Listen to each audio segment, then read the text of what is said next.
네. 일단은 시험 점수에 대해서 너무 연연하지 마세요. 일단 평균이 20점 뭐 중반입니다. 그럴 때는 평균 정도 점수 맞았다라고 생각하시면 될 거고요. 지금 이 시험은 제가 오늘 보고 그 다음에 제가 설명을 다시 다 하고 다시 볼 거예요. 네, 다시 맞으면 이거 끝나고 다시 똑같은 걸로 또. 왜냐면은 이걸 알고 맞으신 게 아니잖아요. 그래서 네, 대부분 다 알고 맞지 않으셨기 때문에 제가 그걸 좀 더 자세하게 하기 위해서 좀 네, 다시 제가 할 예정입니다. 일단 수업 방식은요, 제가 이렇게 매주 오시면은 시험을 볼 거고요. 그 다음에 이제 제가 이렇게 필기 노트를 저도 다 만든 거예요. 이거 제가 다 쓴 거예요. 정말 힘들어 죽는 줄 알았어요, 저도. 제가 이번 주에 너무 바빴는데 새벽에 잠도 못 자고 이거 맨날 이거 만들고 있다가 제가 공부할 때보다 정말 한 10배 이상은 더 열심히 공부했어요. 그렇기 때문에 아주 완벽하게 제 머리에 지금 숙지가 되어 있는 상태거든요. 심지어 어제 제가 3, 4시간 동안 이걸 다시 또 얘기했잖아요. 다 배웠어요, 다 배웠어. 그렇기 때문에 여러분들도 그렇게 어느 정도 되셔야 됩니다. 일단은 뭐 강의 들으시면서 의문이 되게 많으셨겠지만 저한테 질문을 되게 많이 해주셨어요. 강사분이 마음에 안 든다라든지 뭐 한두 분이 아니에요. 강사분이 마음에 안 든다는 분도 계셨고 민법 도저히 모르겠다. 뭔 말인지 모른다. 내가 한 2번을 들었는데 모른다 라고 하시는 분도 있었고 아 포기해야 되나요? 연락 많이 오셨어요. 그렇기 때문에 뭐 여러분들이 여러 가지 생각을 하셨기 때문에 뭐 그런 부분에 대해서 걱정하지 마세요. 저는 이제 대부분 그러실 거라고 예상을 했기 때문에 크게 뭐 나만 그럴 거다라고 생각하지 마세요. 다 그러세요. 다 그러세요. 그래서 일단 그 부분에 대해서 한번 정리를 하고 넘어가면요. 아 그리고 숙제 부분에 대해서도 저한테 문의를 너무 많이 주셨어요. 거의 정말 농담 안 하고 지금 저희 거의 주중반까지 하면 15분 정도 되는데 10분 이상 저한테 일주일에 한 번씩 문의를 주셨거든요. 그래서 맨날 카톡 될 뻔했어요. 네? 바뀐 게 맞죠? 네네네. 네 맞아요. 네 일단은 매일매일 숙제 검사에 대해서 너무 많은 분들이 힘들 것 같다라고 얘기를 하셔서 일단 지금 1분기니까 첫 분기 때는 제가 매일 검사는 하지 않겠습니다. 그래서 매일 검사는 안 하는 대신에 그렇다고 숙제 검사를 안 하면 여러분들이 이걸 하는 의미가 없으니까 숙제 검사는 제가 수업 전날 밤 12시에 할 예정입니다. 수업 전날. 그러니까 토요일 밤 같은 경우는 금요일날 밤 12시까지 하시면 되고 만약 공모조원이면 매주편에 다음 주부터 금요일날 오신다. 그럼 목요일날 밤 12시까지 하셔야 돼요. 그래서 목요일날 밤 12시까지 하신 거에 따라서 올리는 걸로 확인을 하고요. 벌금은 모두 다 5,000원씩 통일을 했어요. 그래서 우리가 총 숙제가 일단은 오늘 수업을 나가면 수업 복습하는 거 있죠? 그다음에 인터넷 강의 각각 한 강당 필기 노트 만드는 거 있잖아요. 그거 만드는 거랑 그다음에 시험지 만드는 거. 시험지 스스로 만들어 보라고 말씀드렸죠. 시험지 스스로 만드는 것까지 이렇게 3개 합쳐가지고 할 건데 이 3개가 각각 5,000원입니다. 그러니까 최대 우리가 14강이잖아요. 그럼 5,000원씩 하면 7만 원이죠. 그리고 그 시험지 만드는 거랑 복습 각각 안 올리면 8만 원이에요. 그러니까 한 일주일에 아무것도 안 했다. 그럼 무조건 8만 원입니다. 그래서 그렇게 일단은 하시고 수업을 못 오셔도 벌금은 내셔야 돼요. 숙제를 안 했으면. 그러니까 수업을 못 오신다 해서 하지 마세요. 지금 이번 주랑 다음 주에 못 오시는 분들도 계시거든요. 지금 여기 주말반이신데 못 오신다고 하신 분이 한 2분에서 3분 정도 지금 아직 못 오셨어요. 그분들도 제가 말을 했거든요. 이번 주부터는 이제 철저하게 숙제 검사를 하겠다. 왜냐면은 숙제를 안 하면 뭐하러 비싼 돈 주고 수업을 들을 필요가 없습니다.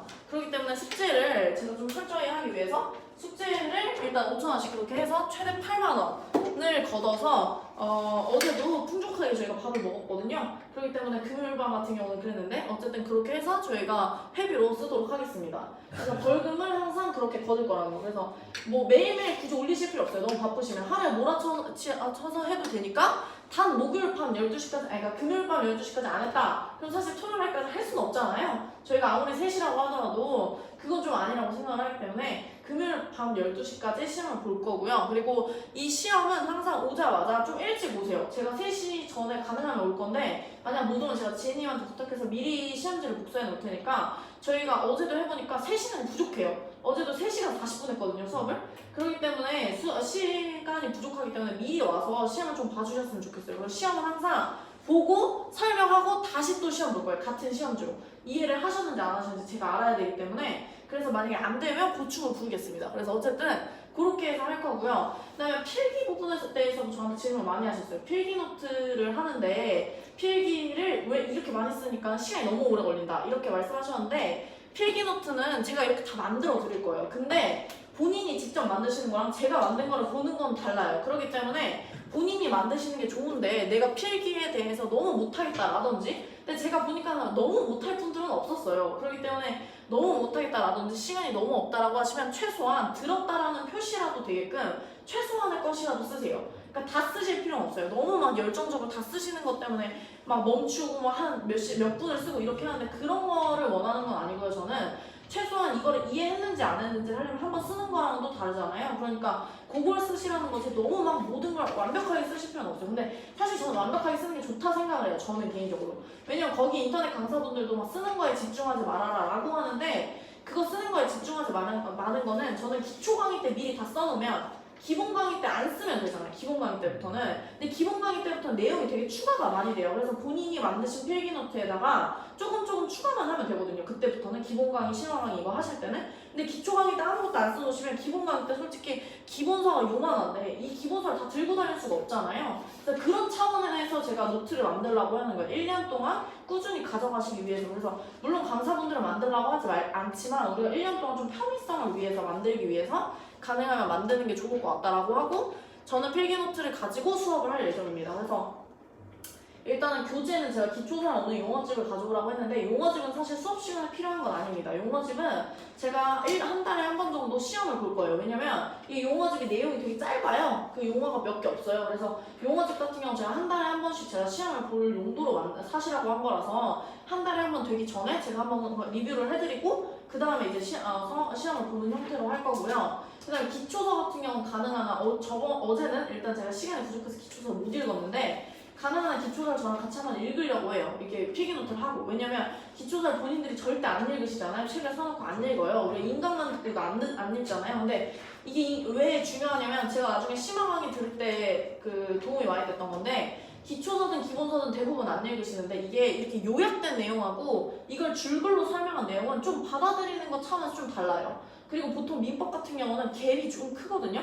그 법조항과 여기서 간단하게 설명한 내용과의 갭이 좀 크기 때문에 그 갭을 줄이기 위해서 가능한 기초서를 읽으려고 하는데 만약에 제가 수업 시간에 못 읽으면 읽어 오셔야 됩니다. 기초 그 부분에 대해서는. 그래서 그렇게 읽어 오시면 되고요. 그림민법이라고 서석진 교수님이 지금 그림민법이라고 나오는데 그림민법에 대해서도 문의하신 분이 지금 2분 넘게 저한테 계셨거든요. 이거 말고 예전에 자기가 기본서 다른 그 교수님 걸로 했는데 그걸로 하다 이걸로 하니까 조금 약간 이렇게 괴리감이 있다라고 하시는데 제가 그 민법 교수님 에듀일 걸 다 들어봤거든요. 근데 좀 이분이 그나마 저는 제일 괜찮았어요. 왜냐면 제가 그 다른 교수님은 아니었는데 중간에 민법만 교수님을 여러 번 갈아탔어요. 왜냐면 어떤 분들은 너무 그 자료 양이 적어요. 그러니까 자료를 너무 없이 기본서로만 해요. 근데 기본서로 내가 들고 다닐 수가 없는데 자료가 너무 많으니까 내가 이걸 공부를 할 약간 제가 스스로 요약하기가 너무 힘든 거예요. 그래서 제가 중간에 또 자료를 잘 해주시는 교수님으로 갈아탔는데 그 교수님은 설명이 너무 안 맞아. 너무 별로. 그래서 저는 제 시험 볼 때 좀 힘들었는데 제가 작년에 제 친구 도와주면서 그림민법을 처음 봤어요. 그림민법이 서석진 교수님이 작년에 오셨거든요. 에듀윌에. 근데 그때 봤는데 괜찮더라고요. 저는 개인적으로 되게 괜찮았어요. 심화 강의 때부터 같은 자료로만 계속 하세요. 근데 추가 하는데 일단 괜찮다. 근데 개인적으로 기초 강의를 제가 들어보니까 좀 많이 어렵게 설명합니다. 다른 교수님에 비해서 양을 좀 많이 설명해요. 그래서 아마 처음에 듣기에는 좀 힘드실 수 있는데 처음에만 힘들고 나중엔 좀 괜찮으니까 가능한 이 교수님으로 저는 갈 생각입니다. 그래서 익숙해지시기를 바랍니다. 그래서 그렇게 일단은 진행을 하겠습니다. 그래서 지금 답을 일단 맞추긴 맞췄는데 이 답에 대한 내용은 수업을 다 끝나고 제가 다시 한번 리뷰를 해드릴게요. 그래서 어쨌든 오늘은 요거 부동산 총론부터 시작을 합니다. 일단은 지금 제가 여기 필기노트를 일단 올려드렸거든요. 어제 수업하신 분이 빨리 올려달라고 하셔가지고 어제 미리 올렸는데 필기노트 같은 경우는 제가 제 나름대로 모든 거를 다 재구성한 거예요. 그러니까 이렇게 순서에 맞춰서 내가 이해하기 쉽게끔. 그러니까 여러분들도 필기노트를 작성을 이미 하셨잖아요. 거기에다 약간 추가하시면 더 좋습니다. 제 거 필기노트만 가지고도 공부하셔도 상관은 없지만 가능한 한 그게 좀 더 여러분들한테 도움이 되시지 않을까 싶은 생각은 사실 있거든요. 그래서 그건 이제 원하시는 대로 하시면 될 것 같습니다. 그래서 제 이 모든 걸 다 녹음할 거거든요. 그래서 어쨌든 시작을 하겠습니다. 우리가 지금 1단원 배우는데 학계로는 안 들어오시진 않으셨죠? 다 들으셨죠? 학계로? 네, 1강부터 우리 6강이었나요? 1강부터 6강까지 다 들으셨죠? 들으신 거죠? 네. 오늘 들으면 아시겠지만 인터넷 강의 숙제를 안 해오시면 수업을 오시는 의미가 정말 1도 없습니다. 왜냐면 저는 내용을 정리해드리고 같이 외우고 그 다음에 이게 어떤 내용이었다는 걸 리뷰하는 수업이지 이거를 제가 처음부터 끝까지 다 설명하는 게 아니에요. 그렇기 때문에 처음에 이제 와서 처음 듣겠다 이러면 이해가 하나도 안 됩니다. 그래서 일단은 오늘 배울 단어는 부동산 총론입니다. 부동산 총론 부분에 대해서 일단 먼저 말씀을 드리면 우리가 전체 일단 학계론 단원을 보면 부동산 총론이 있고요. 그 다음에 강론들이 있어요. 그래서 총론이 어떤 내용을 배울 거다라는 얘기만 합니다. 그래서 우리가 오늘 요번 1강부터 6강, 즉 1단원에서 배웠던 내용은 소단원이 총 4단원으로 나눠져 있는데 이게 뭘까요? 라고 물어보니까 아무도 모르시더라고요. 그죠? 왜냐면은 여기서 그 교수님이 분명히 여기 옆에 이렇게 써놨어요. 1번, 2번, 3번, 4번 써놓고 여기 설명을 하셨거든요. 이거를 안 외우셨어요. 이 정도는 외워야 돼요. 이거는 이제 외운다라는 게 왜 외우냐면 우리가 모든 공부하는 흐름이라는 게 있잖아요. 그러면 그 흐름을 아시려면 제목은 외워야 돼요. 제목은. 이게 사실 탐구영역 과목이거든요. 제목을 모르면 흐름이 끊기기 때문에 이해가 잘 안 돼요. 그리고 막 중구난방이에요. 모든 공부 내용들이. 그렇기 때문에 웬만하면 단어는 외우셔라. 그래서 우리가 총 4단원이 있습니다. 1단원이 뭘까요?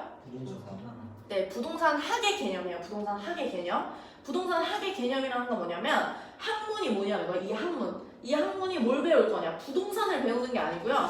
부동산 학문이 왜 생겼고 그리고 이거 우리 왜 배워? 우리 여기서 뭐 배워? 이런 것들을 말하는 거예요. 그래서 첫 번째는 부동산 학의 개념이고요. 두 번째는 뭐죠? 부동산의 개념이에요. 부동산 학에서는 우리가 부동산을 배웠는데 그 부동산이 뭐냐는 거예요. 그래서 그 부동산이 두 번째 부동산의 개념이고요. 세 번째가 뭐죠? 토지의 분류예요. 우리가 앞에서도 나왔지만 부동산이라는 거는 토지랑 우리가 건물 이렇게 생각하는데 사실 부동산 학에서 건물은 그렇게 중요하지 않습니다. 그래서 우리는 메인적으로 배우는 게 뭐냐? 토지예요. 토지. 그래서 그 토지를 어떻게 분류할 수 있냐는 게 세 번째입니다. 그래서 이 단어들은 여기서 나오는 단어들이 총 17가지가 나와서 제가 오늘 시험 문제로 낸 건데 17가지는 외우실 필요는 없어요. 왜냐면 자주 반복하다 보면은 알고 제가 오늘 설명을 좀 해드릴 건데 설명을 드리면 어느 정도 제가 끝나고 나서 그 시험을 다시 봐보니까 어젯밤 같은 경우는 어느 정도 아세요. 왜냐면 이게 우리나라 말이 갑자기 완전 의미랑 내용이랑 완전 다른 말이 아니잖아요. 그렇기 때문에 이게 연결된 말들이기 때문에 많이 자주 반복하다면 나오는데 이거는 사실 만약에 도저히 모르겠다 그럼 외우시긴 외우셔야 돼요. 왜냐면 이거는 모든 과목에서 이 말들이 되게 많이 나옵니다. 그래서 이 말들 단어를 모르면 우리가 이해를 못해요. 다른 과목을. 그렇기 때문에 일단은 그렇게 알아야 된다라는 거고 그래서 세 번째 단원이 토지의 분류였죠. 자 그럼 여기 적으세요. 1단원이 뭐라고요? 학의 개념. 두 번째는 부동산의 개념. 이렇게 얼버무리지 마세요. 세 번째가 뭐죠? 토지의 분류예요. 그리고 마지막으로 배울 게 뭐냐면 부동산의 특성입니다.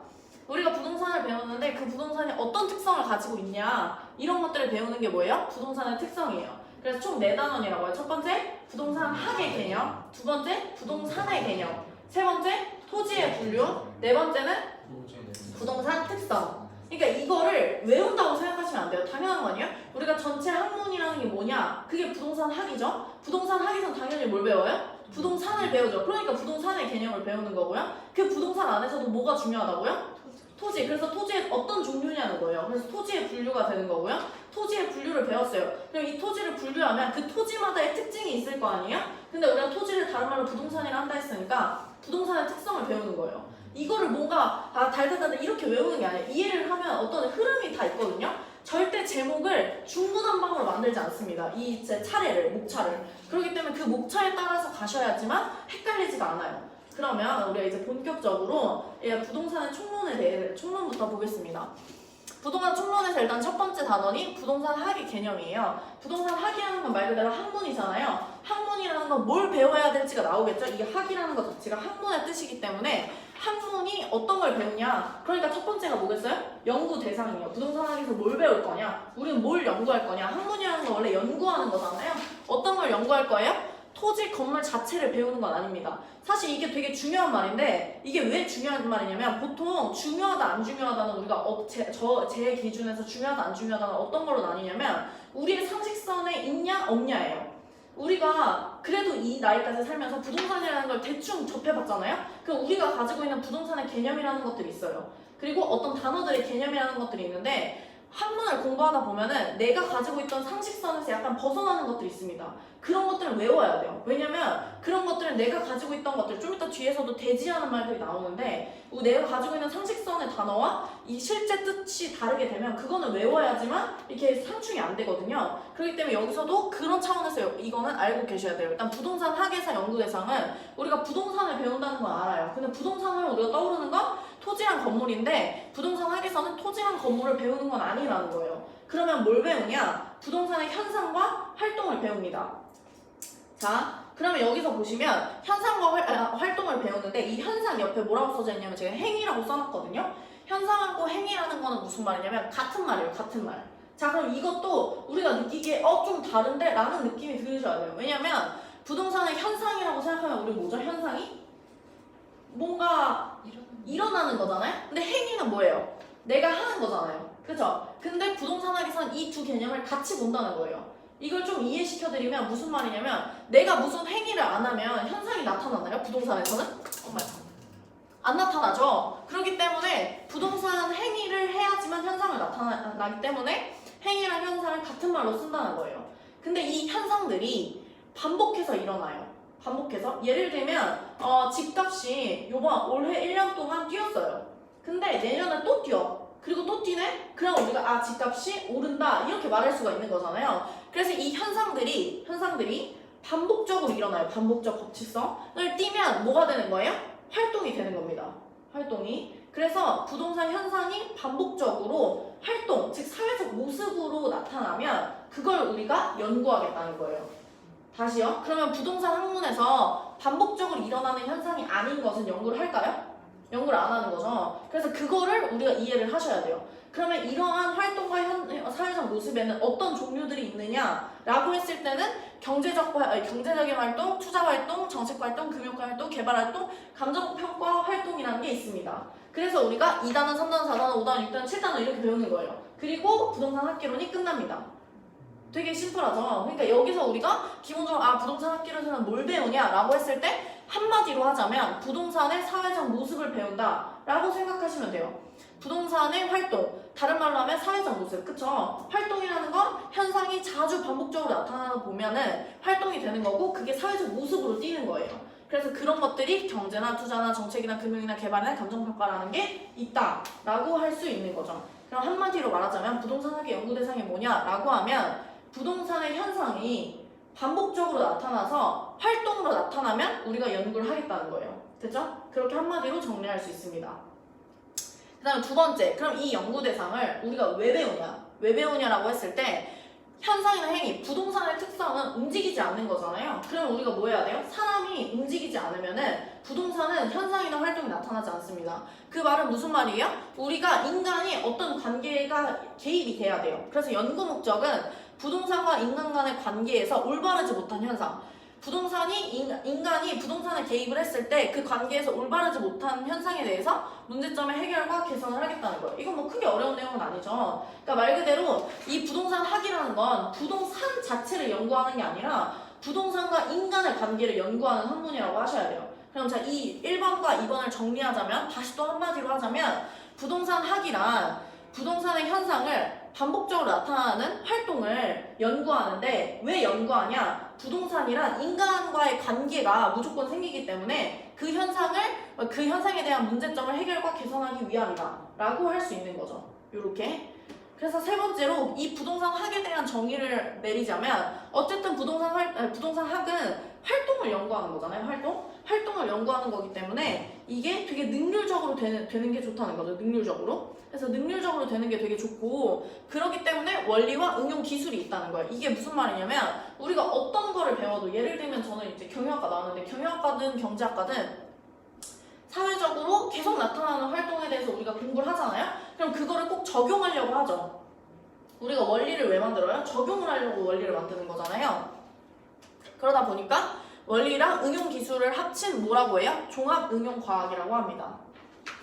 제가 이 별표는 왜 쳐놨냐면 이 기출문제에서 많이 언급되는 단어들만 제가 분홍색으로 칠해놓은 거거든요. 왜냐면은 현상이라든지 현상이나 활동이 많이 바뀌면 틀리는 거예요.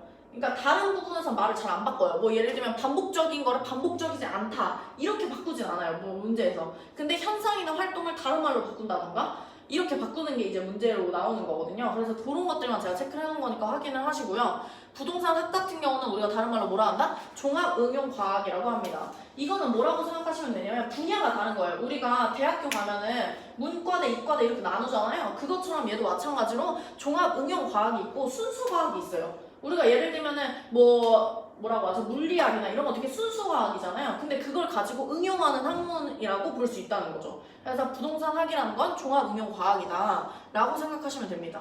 그래서 네 번째로 나오는 건 그러면 이 부동산 학에서 배우는 건 부동산 활동인데 그 부동산 활동을 어떻게 나눌 수 있냐라고 봤을 때는 크게 세 가지로 나뉜다는 거예요. 그래서 첫 번째가 법률적으로도 나뉘고요. 경제적으로 나뉘고 기술적으로 나뉜다는 거예요. 근데 이 법률적에는 뭐 민법, 세법, 공법 여러 가지 있는데 이거는 별로 중요하지 않습니다. 왜냐면 민법, 세법, 공법 이런 것들은 사실 큰 의미가 있는 거 아니에요. 우리가 딱 봐도 법률적이라는 느낌이 오는 거잖아요. 그래서 이게 중요한 건 아닙니다. 경제적도 경제학, 회계학, 경영학 이거 뭐 모르는 건 아니잖아요. 그렇기 때문에 이런 것도 크게 의미는 없습니다. 기술적도 건축학, 지질학이 기술적이라는 거는 우리가 상식적으로 알죠. 그래서 이런 게 중요한 건 아니고 부동산 활동이 법률적, 경제적, 기술적으로 나뉘고 기술적만 유형이고 나머지는 무형이라는 사실 정도만 아시면 됩니다. 기술적은 우리가 보여지는 거잖아요. 근데 법이나 경제나 이런 거는 사실 인간들이 임의로 만든 어떤 제도이기 때문에 이거는 우리가 보여지는 건 아니라서 이걸 우리가 무형이라고 말합니다. 그래서 사실 학계론 문제가 어렵게 내면 미친 듯이 어렵게 낼 수가 있는 거예요. 왜냐면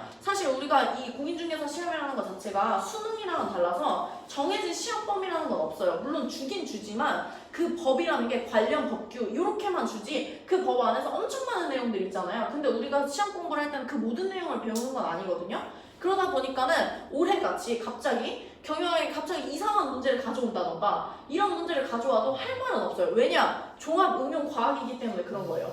종합응용과학이니까 뭐라고 하겠어요? 이건 어차피 합쳐놓은 학문이기 때문에 우리가 배운 거 안에서 안 나왔잖아 라고 한다고 해서 할 말이 없는 거예요. 그래서 학계론은 사실 어렵게 내면 미친 듯이 어렵게 낼 수 있는 학문인데 작년에 일단 그래서 엄청 어렵게 나와서 1차에서 많은 분들이 떨어지셨거든요. 그래서 학계론은 사실 우리가 원래는 고득점 학문이라고 하거든요. 고득점 과목. 그래서 우리가 보통 60점이 평균이니까 그래도 70점에서 80점 정도는 맞아놔야 민법에서 못한 걸 보충을 한다라고 하는데 사실 그러기도 작년에는 무지 힘들었어요. 그래서 그래도 명확한 건 학계론과 민법이 있으면 학계론이 어렵게 나오면 민법이 쉽게 나오고 민법이 어렵게 나오면 학계론이 무조건 쉽게 나옵니다. 둘 중에 하나 쉽게 나와요. 그렇기 때문에 뭐가 쉽게 나올지는 알 수가 없잖아요. 그러니까 둘 다 최소한 평균 정도 점수는 나와야 돼요. 어떤 하나 과목에 치중하는 건 정말 저도 별로 그렇게 좋은 방법이라 생각하진 않거든요.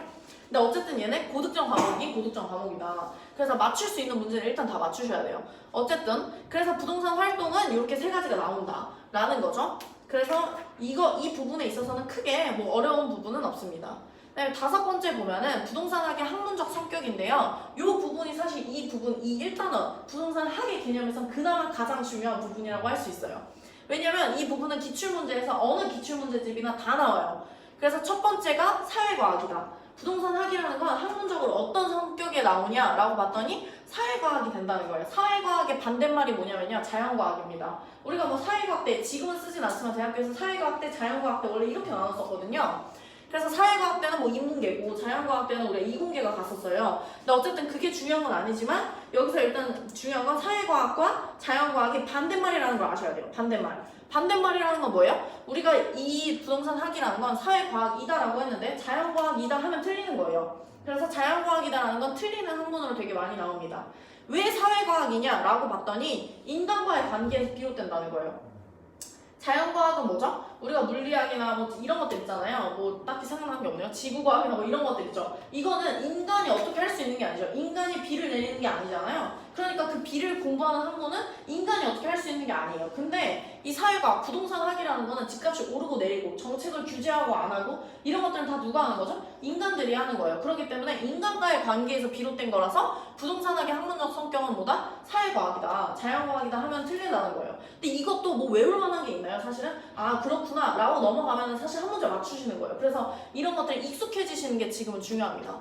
두 번째는 응용학문이다라고 했는데 응용학문이라는 건 순수과학이 아니라는 거예요. 순수과학과 응용학문은 그럼 뭔 말이에요? 이것도 반대말이라는 거죠. 응용학문이라는 건 우리가 아까 앞에서도 말했지만 종합응용과학이라고 말했잖아요. 그러니까 응용하는 학문이기 때문에 우리가 단순히 어떤 현상 하나만 바라보겠다는 것이 아니라 현상에 관련된 어떤 인간의 행위들 혹은 이게 적용돼서 나타나는 현상들까지 공부하는 거기 때문에 응용학문이지 그 현상 자체만 공부하는 순수 과학이 아니라는 거예요. 이건 어떤 문맥이랑 똑같은 거냐면요. 우리가 위에서 부동산 활동이 어떻다 했냐면 반복적이고 법칙성이 있다고 그랬거든요. 그럼 반복성과 법칙성이 없으면 우리가 공부 안 할 거라는 거예요. 그 말은 얘는 순수 과학과 즉 응용학문이 될 수밖에 없다는 거죠. 그렇죠? 반복적으로 일어나야지만 우리가 활용을 할 수 있는 거니까.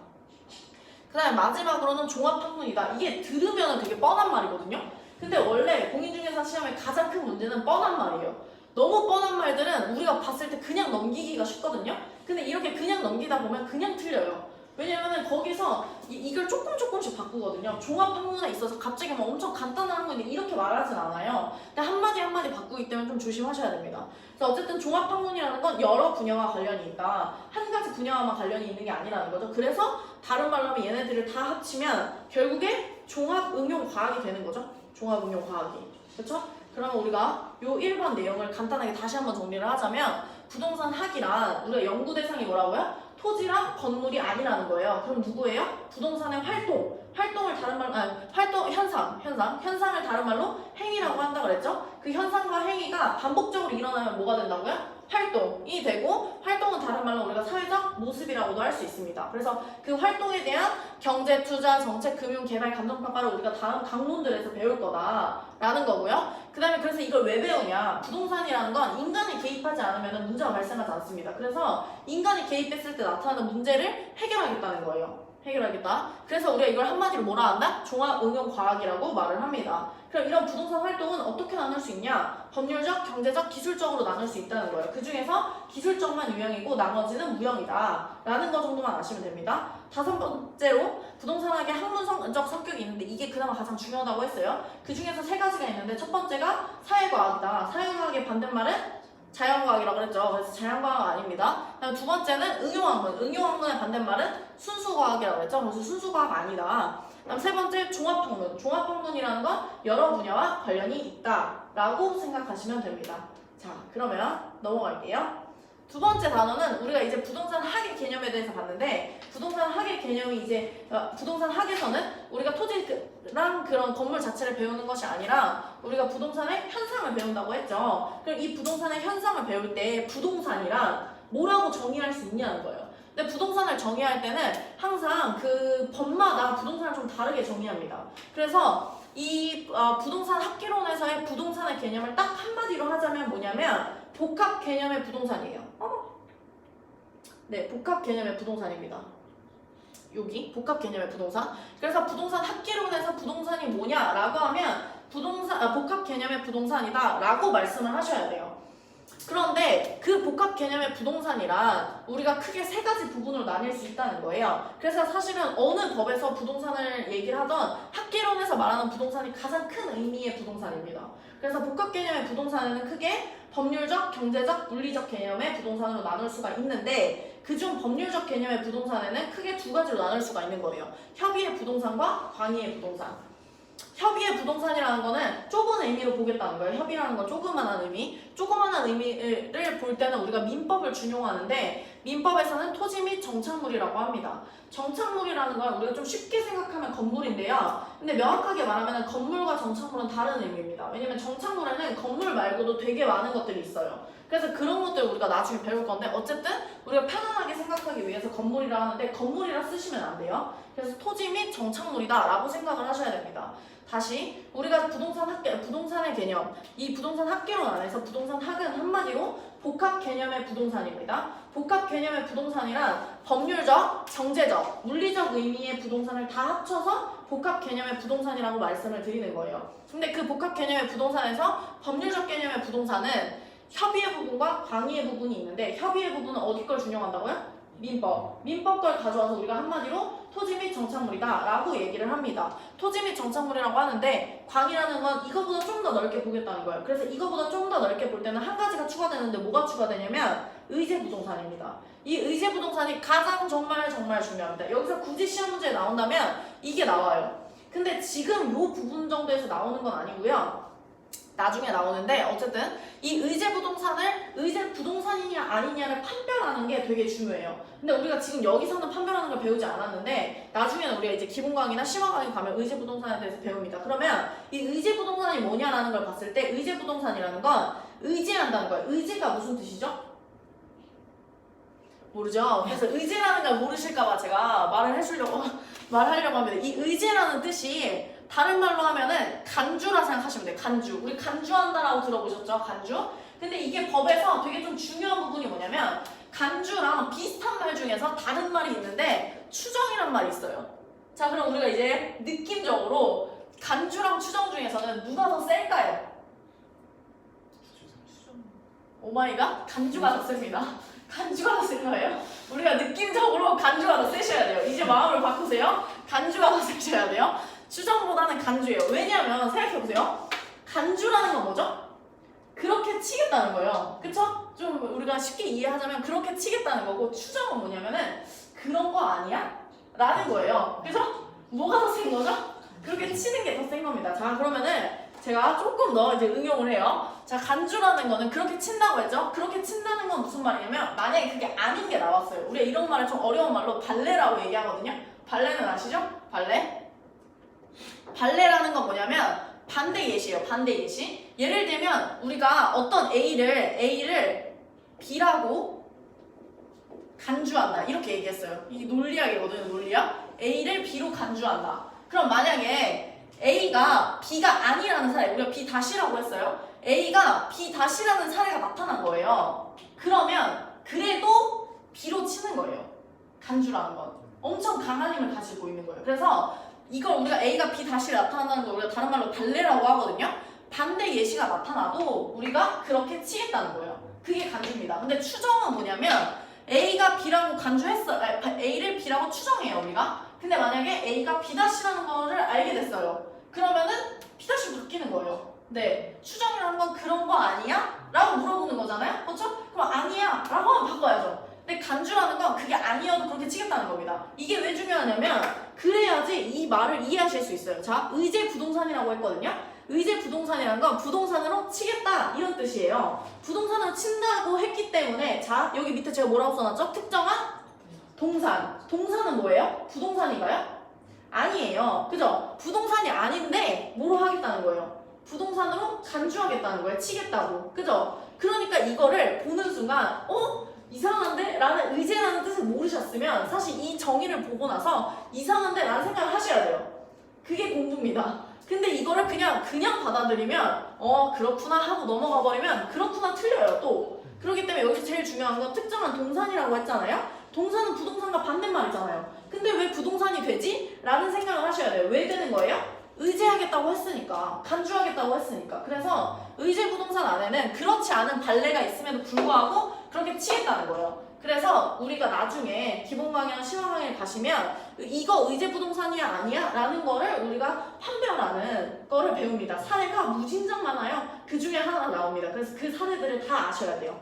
대표적인 예시가 뭐가 있냐면은 명인 방법을 갖춘 수목집단이라는 게 있습니다. 수목집단이라는 건 뭐죠? 느낌적으로? 나무잖아요. 나무가 집단 많아요. 근데 나무가 많은 경우는 좀 여러 가지거든요. 예를 들면 내가 나무 장사꾼이에요. 근데 나무가 엄청 많아요. 그럼 이 나무들은 의제 부동산으로 치냐? 이러진 않습니다. 왜냐면 나는 팔기 위해서 내놓은 거잖아요. 임시적 목재라고 하거든요.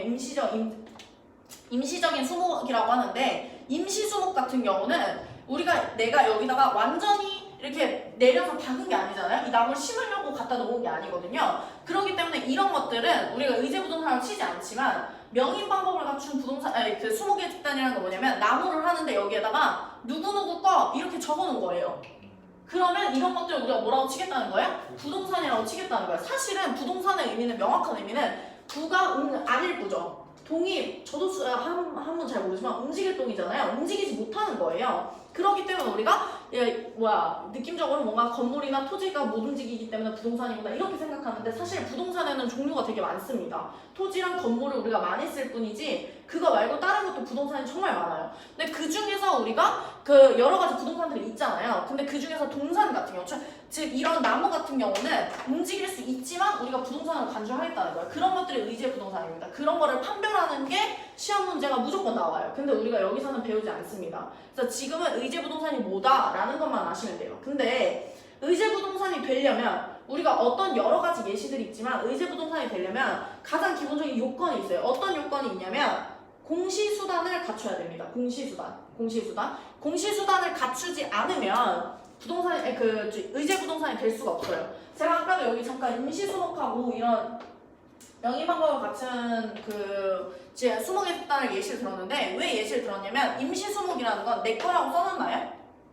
안 써놨죠. 내 거라고 써놨죠. 그러니까 의제 부동산이 될 만한 조건을 갖춘 거예요. 그래서 공시수단이라는 건 남한테 알리는 수단이거든요. 공시라는 건 남한테 알린다, 공공으로 알린다, 보여진다 이런 뜻이에요. 그러니까 남한테 알려주는 건데 남한테 알려주는 수단을 갖춰야 돼요. 그렇지 않겠어요? 왜냐면 내 거라는 게 안 써져 있으면 우리가 부동산을 왜 공시하죠? 못 움직이기 때문에 그런 거예요. 우리가 들고 다닐 수가 없잖아요. 핸드폰을 제가 들고 다니면 당연히 핸드폰이 내 거야라는 걸 남들이 다 알지만 우리가 나무를 들고 다닐 수는 없잖아요. 그러다 보니까 이 나무가 내 건지 아닌지 아무 소유가 없는 건지 모르기 때문에 사용할 수가 없기 때문에 이게 공시수단을 갖춰야지만 의제부동산입니다. 대표적인 예시가 뭐예요? 자동차예요. 우리가 자동차를 사는 순간 등록을 하죠. 저도 차를 사면서 등록을 했는데 차를 사면서 등록을 하는 순간 내 거라는 걸 사실은 써 붙여놓은 거랑 똑같은 거잖아요. 그런 의미입니다. 그래서 우리가 의제부동산이 아니냐를 판별하는 이유는 우리가 모든 동산 중에서 이거는 하는 거고 이거는 안 하는 거고 이거는 공시하는 거고 이건 안 하는 거고라는 거를 모르잖아요. 그러니까 그것들을 우리가 어느 정도 아셔야 되는 거예요. 그래서 그런 것들은 이제 기본 강의나 시범 강의 갔을 때 합니다. 그래서 그 다음으로 넘어가면은 경제적 개념의 부동산이에요. 이 법률적 개념의 부동산 한번 다시 정리하고 넘어가면 간단하게 말하면 법률적 개념의 부동산은 협의의 부분, 좁은 부분. 협의라는 단어가 직접적으로 나와요. 보통 이런 걸 물어볼 때는. 그래서 협의의 부동산의 의미는 토지 및 정착물. 그래서 민법을 가져온다. 근데 광의는 여기다 뭘 추가한 거다? 의제부동산을 추가한 거다. 근데 의제부동산의 요건이 뭐라고요? 공시수단이 있어야 돼요. 공시수단이 없으면 의제부동산 아닙니다. 그리고 동산도 될 수가 있는 거예요. 그 다음에 그래서 법률적 개념의 부동산이 그렇고요. 경제적 개념의 부동산은 자산과 자본과 생산요소와 소비재와 상품 이렇게 나와 있는데요. 여기서는 자산이 뭐냐, 자본이 뭐냐, 생산요소가 뭐냐, 소비재가 뭐냐, 상품이 뭐냐가 중요하지 않습니다. 이거는 강론 가시면 자세히 나와요. 근데 여기서 중요한 건 뭐냐면 자산, 자본, 생산요소, 소비재, 상품이 경제적 개념의 부동산이다라는 것만 아시면 돼요. 네, 여기서 제가 조금 더 설명을 하자면 자산과 자본 두 개의 차이를 말씀드리면 자산과 자본은 똑같은 의미이긴 하네요. 똑같이 돈이에요. 그냥 예를 들면 제가 1000만 원이 있어요. 그럼 1000만 원을 가지고 있는데 자산은 내가 그냥 통장에 1000만 원 갖다 넣는 거고요. 자본은 뭐냐면요. 통장에 똑같이 1000만 원이 있는데 이걸 내가 경매에 쓸 거야 라고 이렇게 별도로 따로 놔둔 거예요. 그러면 자산이 자본이 됩니다. 이해가 되세요? 그러니까 같은 돈인데 목적이 있냐 없냐의 차이예요. 자산은 목적이 있는 거고 자본은 그 자산을 목적으로 내가 써야지 라고 생각을 해둔 돈인 거예요. 그래서 그런 걸 우리가 자본이라 얘기합니다. 그래서 예를 들면 경매에서도 경매를 할 때의 자본이 얼마예요? 라고 물어보지 경매를 할 때의 자산이 얼마예요? 이러진 않아요. 그죠? 그래서 그런 차원에서 자본이라는 건 어떤 목적, 재산이 어떤 목적으로 사용될 때를 우리가 자본이라 얘기를 합니다. 그다음에 생산요소라는 게 있는데 생산요소라는 건 뭐냐면 원가라고 생각하시면 돼요. 원가. 우리가 음식을 만들 때 음식의 원가라는 게 있잖아요. 이 만든 거에 최소한의 비용? 그런 것들을 우리가 생산요소라고 하는데 생산요소는 쉽게 말하면 재료로 사용되는 것들이다 라고 생각하시면 돼요. 그래서 생산요소도 당연히 경제적 개념의 부동산이겠죠? 그다음에 마지막으로 소비재랑 상품이라는 게 있는데요. 소비재랑 상품 느낌적으로 딱 보면은 그래도 경제적이다 정도는 아시잖아요. 그 정도만 아시면 돼요. 이게 정확한 의미는 우리가 강론 가서 다시 한번 합니다. 마지막 부동산의 개념은 물리적이에요. 물리적 개념의 부동산. 물리적 개념의 부동산에는 자연과 환경과 위치와 입지와 공간인데 제가 위치와 입지를 왜 쳐놨냐면 위치와 입지를 경제적이라고 생각하시는 분들도 있어요. 왜냐면 위치에 따라서 우리가 값어치가 달라지잖아요. 부동산이. 그래서 그렇게 생각하시면 안 된다고 얘기를 하는 건데 그렇게 얘기한다고 얘기를 하니까 헷갈리지 않았는데 더 헷갈린다고 얘기를 하시더라고요. 근데 나중에 가면 헷갈리실 거예요. 저는 나중에 헷갈려서 지금 이게 미리 언급해드리는 거예요. 위치랑 입지는 그게 아니고 위치라는 건 바꿀 수가 있나요? 내가 갑자기 건물을 들였다가 이걸 통째로 옮겨가지고 다른 곳으로 옮길 수 있나요? 그런 게 못 하잖아요. 그래서 위치랑 입지는 그 자체에 있는 곳에 기반이 되어 있기 때문에 우리가 물리적 개념이다라는 것만 아시면 돼요. 그래서 공간이나 자연이나 환경을 보면 사실 물리적이라는 느낌이 와요. 근데 위치나 입지는 경제적이랑 헷갈릴 수 있기 때문에 제가 미리 언급을 해드리는 겁니다. 일부러 헷갈리라고 하는 게 아니고요. 그래서 그렇게 아시면 됩니다. 그래서 요것들을 다 합쳐서 우리가 한마디로 뭐라 한다고요? 복합 개념의 부동산이라고 합니다.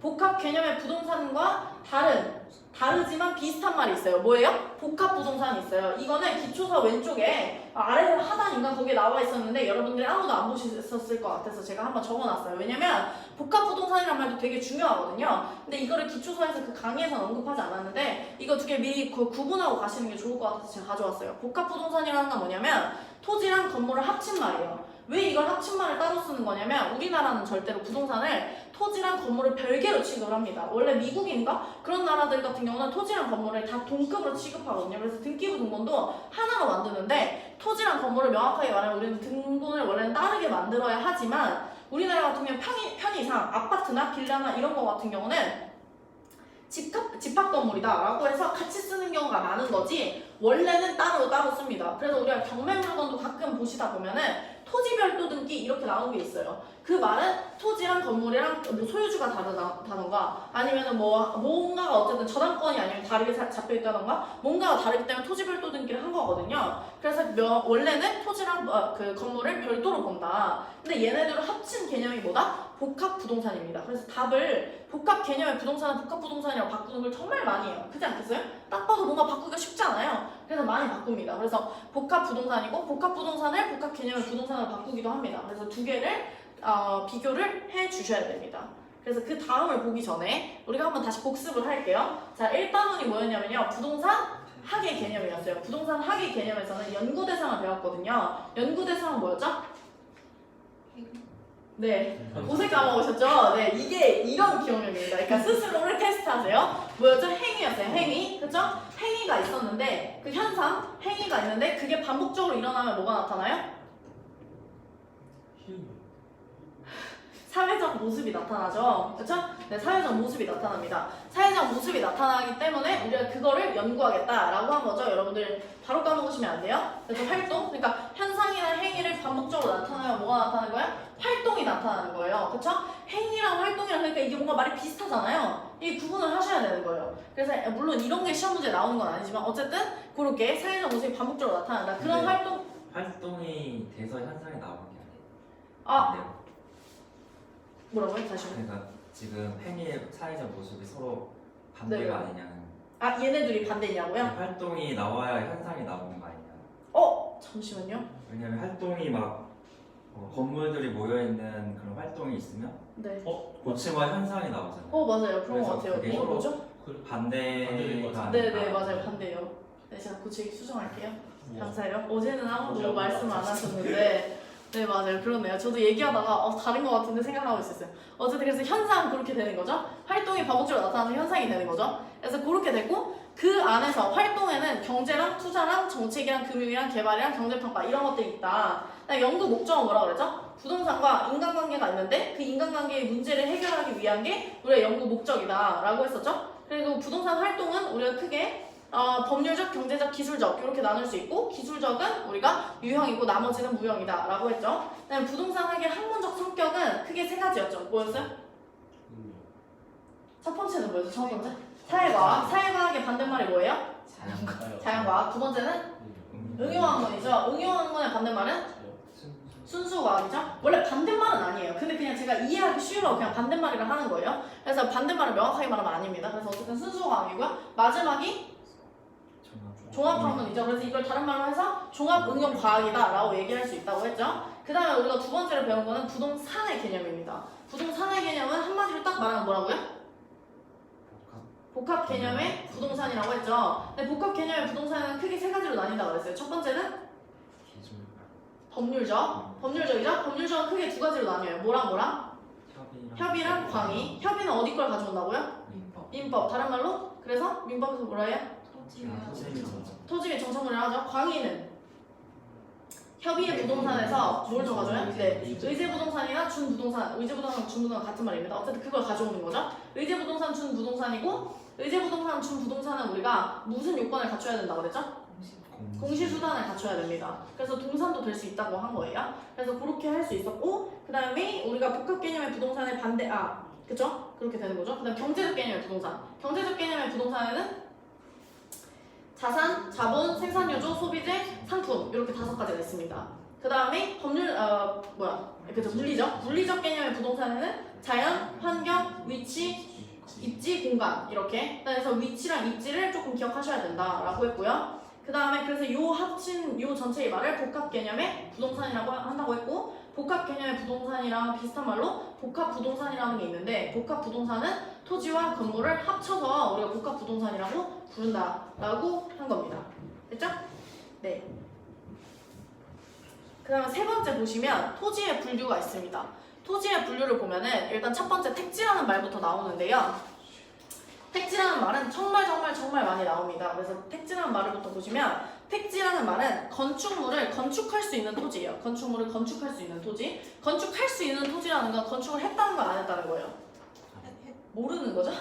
모르는 거예요. 했다는 게 안 했다는 게 아니라 모르는 거죠. 했을 수도 있고 안 했을 수도 있는 거예요. 그래서 우리가 하나씩 나누는 겁니다. 뭐라고? 이용 중이거나 이용 가능한. 했으면 이용 중인 거고 아직 안 했어요. 그럼 이용할 거라는 거죠. 그래서 이용 가능한 토지다라고 하는데, 일단 우리가 사실 여기서 이 학개론에서는 이용 중이다, 이용 가능하다 이런 게 중요한데, 공법에서 뭐가 중요하냐면요, 주상공이 중요합니다. 주상공. 주상공이라는 건 주거지역, 상업지역, 공업지역을 말하는데, 주거, 상업, 공업에 건축할 수 있냐? 아니면 다른 지역, 아예 다른 지역들이 있거든요. 임지지역이라든지 이런 지역들. 이런 지역에 건축할 수 있냐가 중요한 부분이 있기 때문에 여기서는 주상공이 이용 중이거나 이용 가능해야 돼요. 주거, 상업, 공업이 아닌 다른 거를 용도로 이용 중이거나 이용 가능하면 택지라고 부르지 않습니다. 그러면 우리가 생각하면 택지라는 건 주상공이 이용 중이거나 이용 가능하다는 건 느낌적으로 비쌀까요? 안 비쌀까요?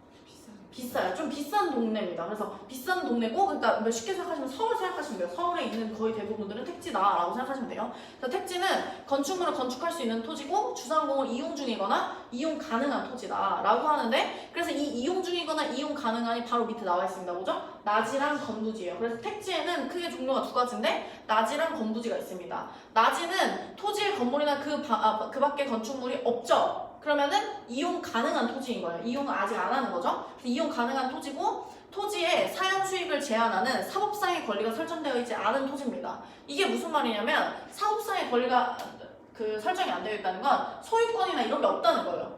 그러니까 아예 없는 토지를 말하는 겁니다. 그러니까 예를 들면 내가 그 땅을 가지고 있는데 그 땅을 가지고 있는 거에 아무것도 안 지었어. 그렇다고 해서 나지가 아니라 아무도 소유도 안 하는 거예요. 그래서 사법상의 권리라는 거는 사법상의 권리가 설정되어 있지 않다라고 얘기가 나와요. 그래서 사법상의 이 앞에 뭐 정착물이 없다 이 얘기보다는 사실, 왜냐면 밑에 보면은 정착물이 없는 게 되게 많아요. 그래서 그걸로 나누시면 안 되고 사법상의 권리가 있지 않는 게 우리가 낮이라고 부릅니다.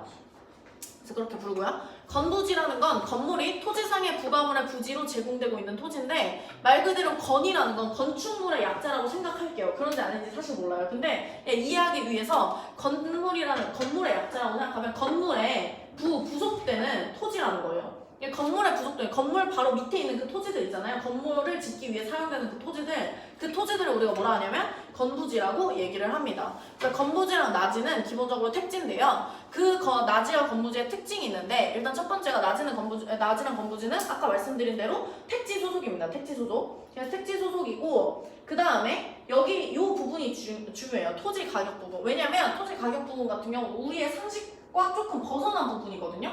예를 들면 낮이랑 지금 건부지가 있는데 원칙이 뭐냐면요, 낮이가 더 비쌉니다. 근데 우리가 느끼기에는 건물이 있는 땅이 더 비싸지 왜 건물이 없는 땅이 더 비싸냐 라고 하니까는 약간 그런 상식적인 부분에서 약간 벗어날 수 있는데, 그러니까 이런 것들은 외우셔야 돼요. 그래서 기본적으로 낮이가 더 비쌉니다. 거기 이제 교수님 말로는 왜 비싸냐고 왜 낮이가 더 비싸냐라고 하면은 이제 건물을 지을 수 있다는 거죠. 건물이 있으면 그걸 부시고 새로 지어야 되는데, 새로 짓는 사람 입장에서는. 근데 아예 없으면 새로 짓기가 용이하잖아요. 그래서 원칙적으로 더 비싸다라고 얘기를 하지만 사실 이건 서울의 기준은 아닌 것 같아요. 그래서 어쨌든 원칙적으로는 낮이가 건부지보다 비싸다. 그래서 문제에서도 그럼 원칙적으로 라는 말이 나와요. 원칙적으로 하면은 어떻게 되는 거예요? 낮이가 더 비싼 거예요. 그래서 낮이가 이 비싼 더 현상을 우리가 뭐라 하냐면 건부 감가라 합니다. 건물이 있었더니 감가가 됐다는 거예요. 마이너스가 됐다는 거죠. 그 다음에 낮이랑 건부지를 비교했을 때 건부지가 더 비싼 경우가 이제 예외인 경우인데 그런 걸 우리가 뭐라 하냐면 건부 증가라 합니다. 그래서 대표적인 예시가 그린벨트가 묶인 지역인데요.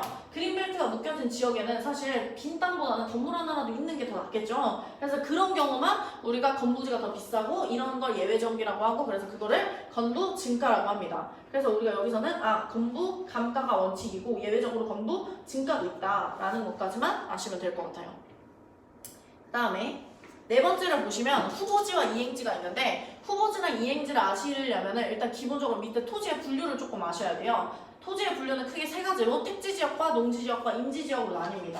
그래서 택지는 우리가 앞에서 보셨죠? 방금 위에서 봤듯이 건축물을 건축할 수 이용 가능하거나 아니면 이용 중인 토지를 우리가 택지라고 말하죠. 근데 그 택지 지역은 크게 대표적으로 주택지역, 상업지역, 공업지역 이렇게 세 가지로 나뉩니다. 그래서 우리가 좀 쉬운 말로 이거를 주상공이라고 얘기를 해요. 주상공.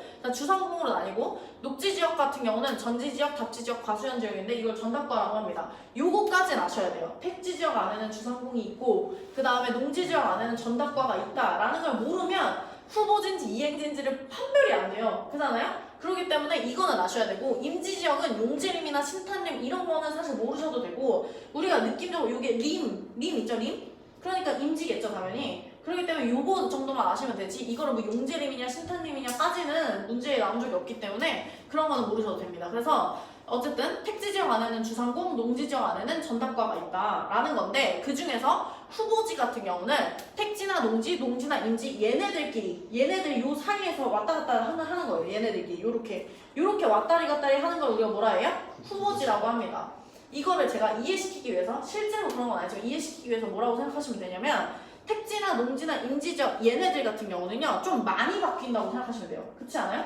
주상공을 살다가 갑자기 농사를 지을 거야. 그럼 좀 많이 바뀌는 거잖아요. 보통 많이 바뀌는 건 공법에서 허가를 받아야 됩니다. 허가를 받아야 돼요. 그럼 허가를 받는다는 건 아직 그렇게 바뀐 거예요? 안 바뀐 거예요?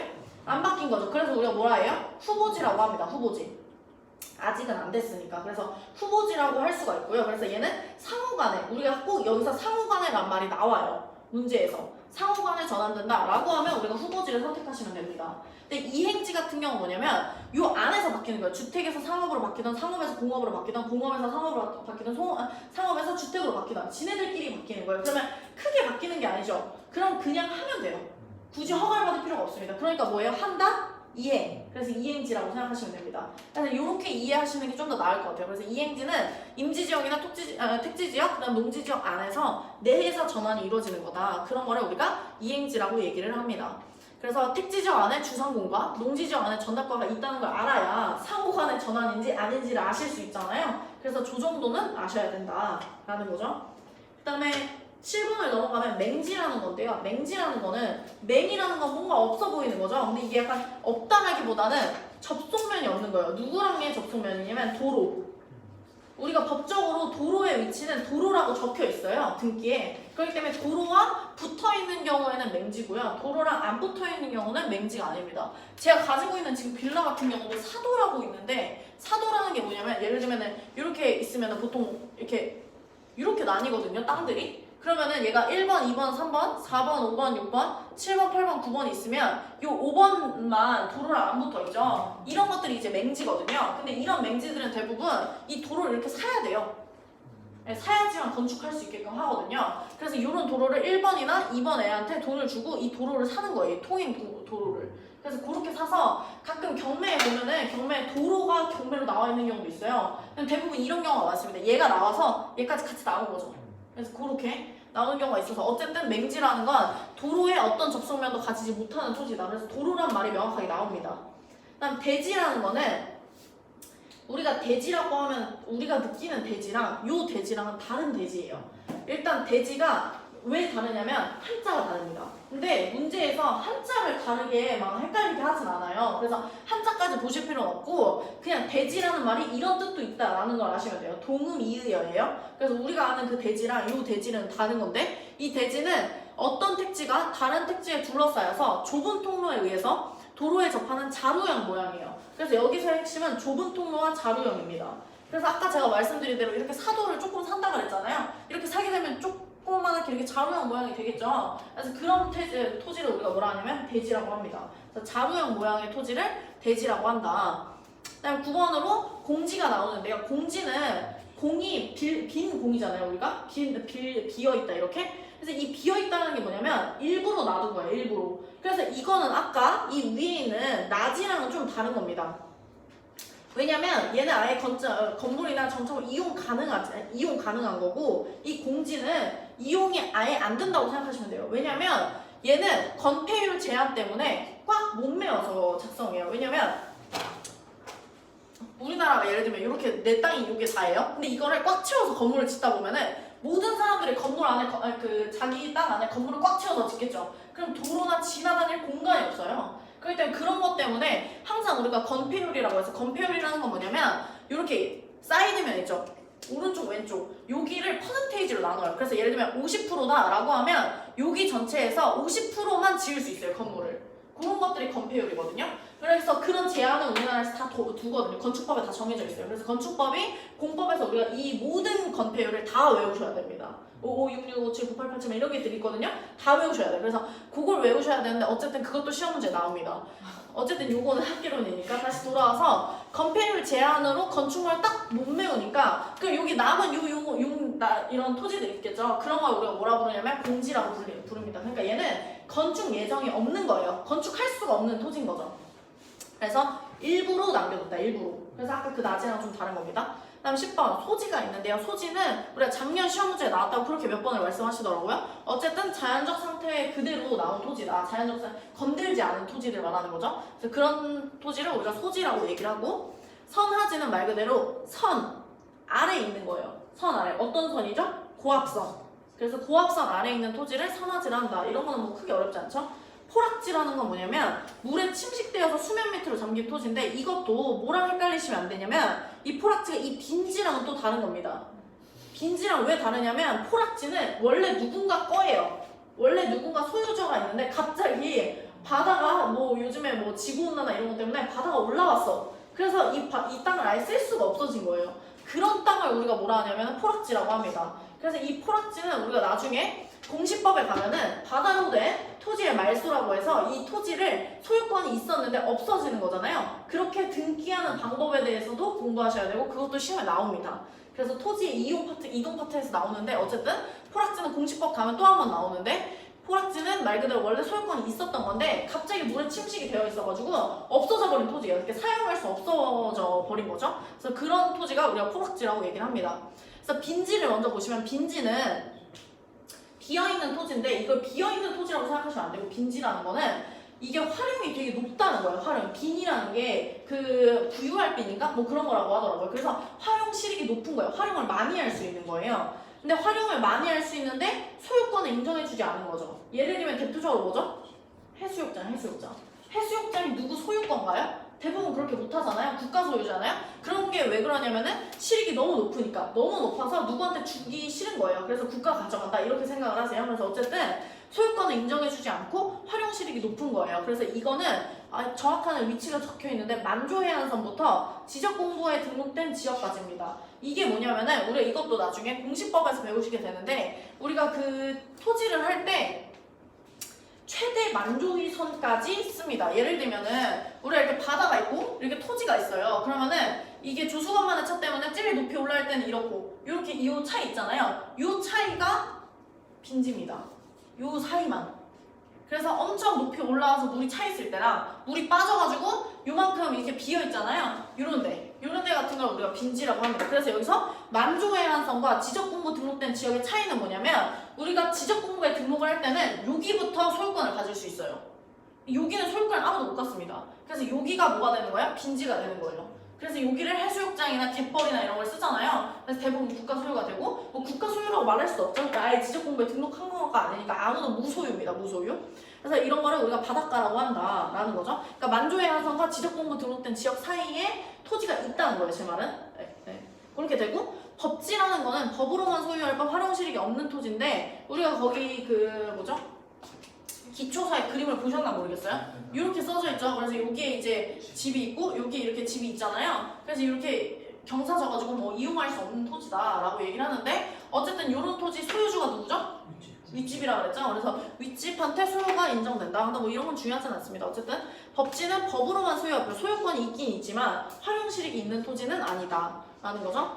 그 다음에 유휴지 보시면 유휴지는 바람직스럽지 못하게 놀리는 토지입니다. 그래서 바람직스럽지 못하게 놀리는 토지랑 또 뭐랑 비교하셔야 되냐면 공한지. 공한지는 뭐죠? 도시 토지로서 지가 상승만을 기대하고 장기간 방치하는 토지잖아요. 사실 어떻게 보면 공한지가 유휴지라고 말할 수도 있는데 어쨌든 간에 그냥 바람직스럽지 못하다라는 말이 정확하게 나와요. 유휴지에서는. 그렇기 때문에 여기서는 바람직스럽지 못하다라는 말을 정확하게 아시면 그냥 유휴지다. 유휴지라는 건 휴라는 게 우리가 휴가잖아요. 휴가가 있다는 거예요. 그래서 휴가를 준다는 거죠. 그러니까 쉰다는 거예요. 그다음에 휴한지는 뭐냐면 휴가를 정상적으로 쉬는 거예요. 정상적으로. 예를 들어 농지 같은 경우는 1년 내내 농사 짓는 게 아니라 쉬는 기간들이 있잖아요. 땅의 어떤 회복을 위해서. 그런 것들을 우리가 뭐라 하냐면 휴한지라고 합니다. 마지막으로 공한지가 있는데 공한지는 제일 중요한 말은 이 지가 상승이란 말이에요. 지가 상승이 없으면 공한지가 안 됩니다. 그래서 지가 상승을 위해서 방치를 해둬야 돼요. 다른 목적이 아니라 지가 상승을 위해서 잠깐 놔두는 거예요. 그래서 그런 것들만 그렇죠. 그래서 뭐 세금을 피할 목적으로 주차장을 활용을 하기도 한다라고 그 강의에서 설명을 해주셨어요. 그러면 토지의 분류를 다시 한번 반복을 간단하게 빨리 해보겠습니다. 택지는 뭐였죠? 이용 중이거나 이용 가능한 거예요. 뭐가? 주상공이. 그래서 그 대표적인 예시가 낮이랑 건부지가 있다. 낮이는 사업성의 권리가 설정되어 있지 않은 토지로 아예 정착물이 없는 거예요, 지금. 근데 건부지는 건축물 바로 밑에 있는 토지죠. 그래서 낮이랑 건부지를 비교하자면 낮이가 더 비싸다. 그게 원칙이다. 그래서 그걸 뭐라 하죠? 건부 감가라고 합니다. 그래서 예외적으로 그린벨트 묶인 지역이나 이런 지역 같은 경우는 건부 증가라고도 말할 수 있다. 토지는 택지지역, 임지지역, 택지지역, 농지지역, 임지지역이 있는데 이 상호간에 움직이는 걸 우리가 뭐라 해요? 후보지라고 하고 얘네들 안에서 움직이는 거, 내에서 움직이는 거는 이행지라고 합니다. 맹지 같은 경우는 타인의 토지를 둘러싸여서 접속면을 못 가져야 돼요. 그래서 도로의 접속면을 못 가지는 토지가 맹지가 되겠죠. 그래서 대지는 자루형 모양이 꼭 있어야 된다고 했었어요. 그래서 자루형 모양이거나 좁은 통로에 의해서 접하는 거다라는 거고요. 그다음에 9번 같은 경우 공지 같은 경우는 남겨둔 토지죠. 그러니까 일부러 사용을 못하는 거예요. 말 그대로 사용을 못하는 토지입니다. 그 다음에 소지 같은 경우는 자연 상태 그대로의 토지라고 했고요. 선하지는 고압선 아래의 토지죠. 그래서 선 아래에 있다. 그래서 선하지. 포락지 같은 경우 소유권이 원래 있었으나 갑자기 바다가 올라와가지고 수면 밑으로 잠겨버린 토지를 우리가 포락지라고 합니다. 그다음에 법지랑 빈지의 차이는 법지 같은 경우는 법이잖아요. 그러니까 말 그대로 법의 소유권은 인정을 해주지만 활용은 별로 할 수가 없다. 그래서 활용실익이 없는 거. 그다음에 집주인 소유권은 윗집한테 인정을 해준다 했죠. 빈지는 우리가 부유하다고 그랬어요. 뭐가? 활용할 수 있는 거가 되게 많다는 거예요. 활용할 수 있는 게 많은데 그래서 소유권은 인정해주지 않습니다. 대표적으로 바닷가가 있는 거죠. 다음 15번은 유휴지. 유휴지는 바람직스럽지 못하게 놀리는 토지를 우리가 유휴지라고 하고 반대로 이제 정상적으로 쉬게 해주는 토지를 휴한지라고 한다고 했죠. 그리고 마지막으로 공한지 같은 경우는 지가 상승을 위해서 장기간 일부러 방치하는 토지를 우리가 공한지라고 얘기를 합니다. 그러면은 다시 1번부터 한번 정리를 해볼까요? 1번은 뭐였죠?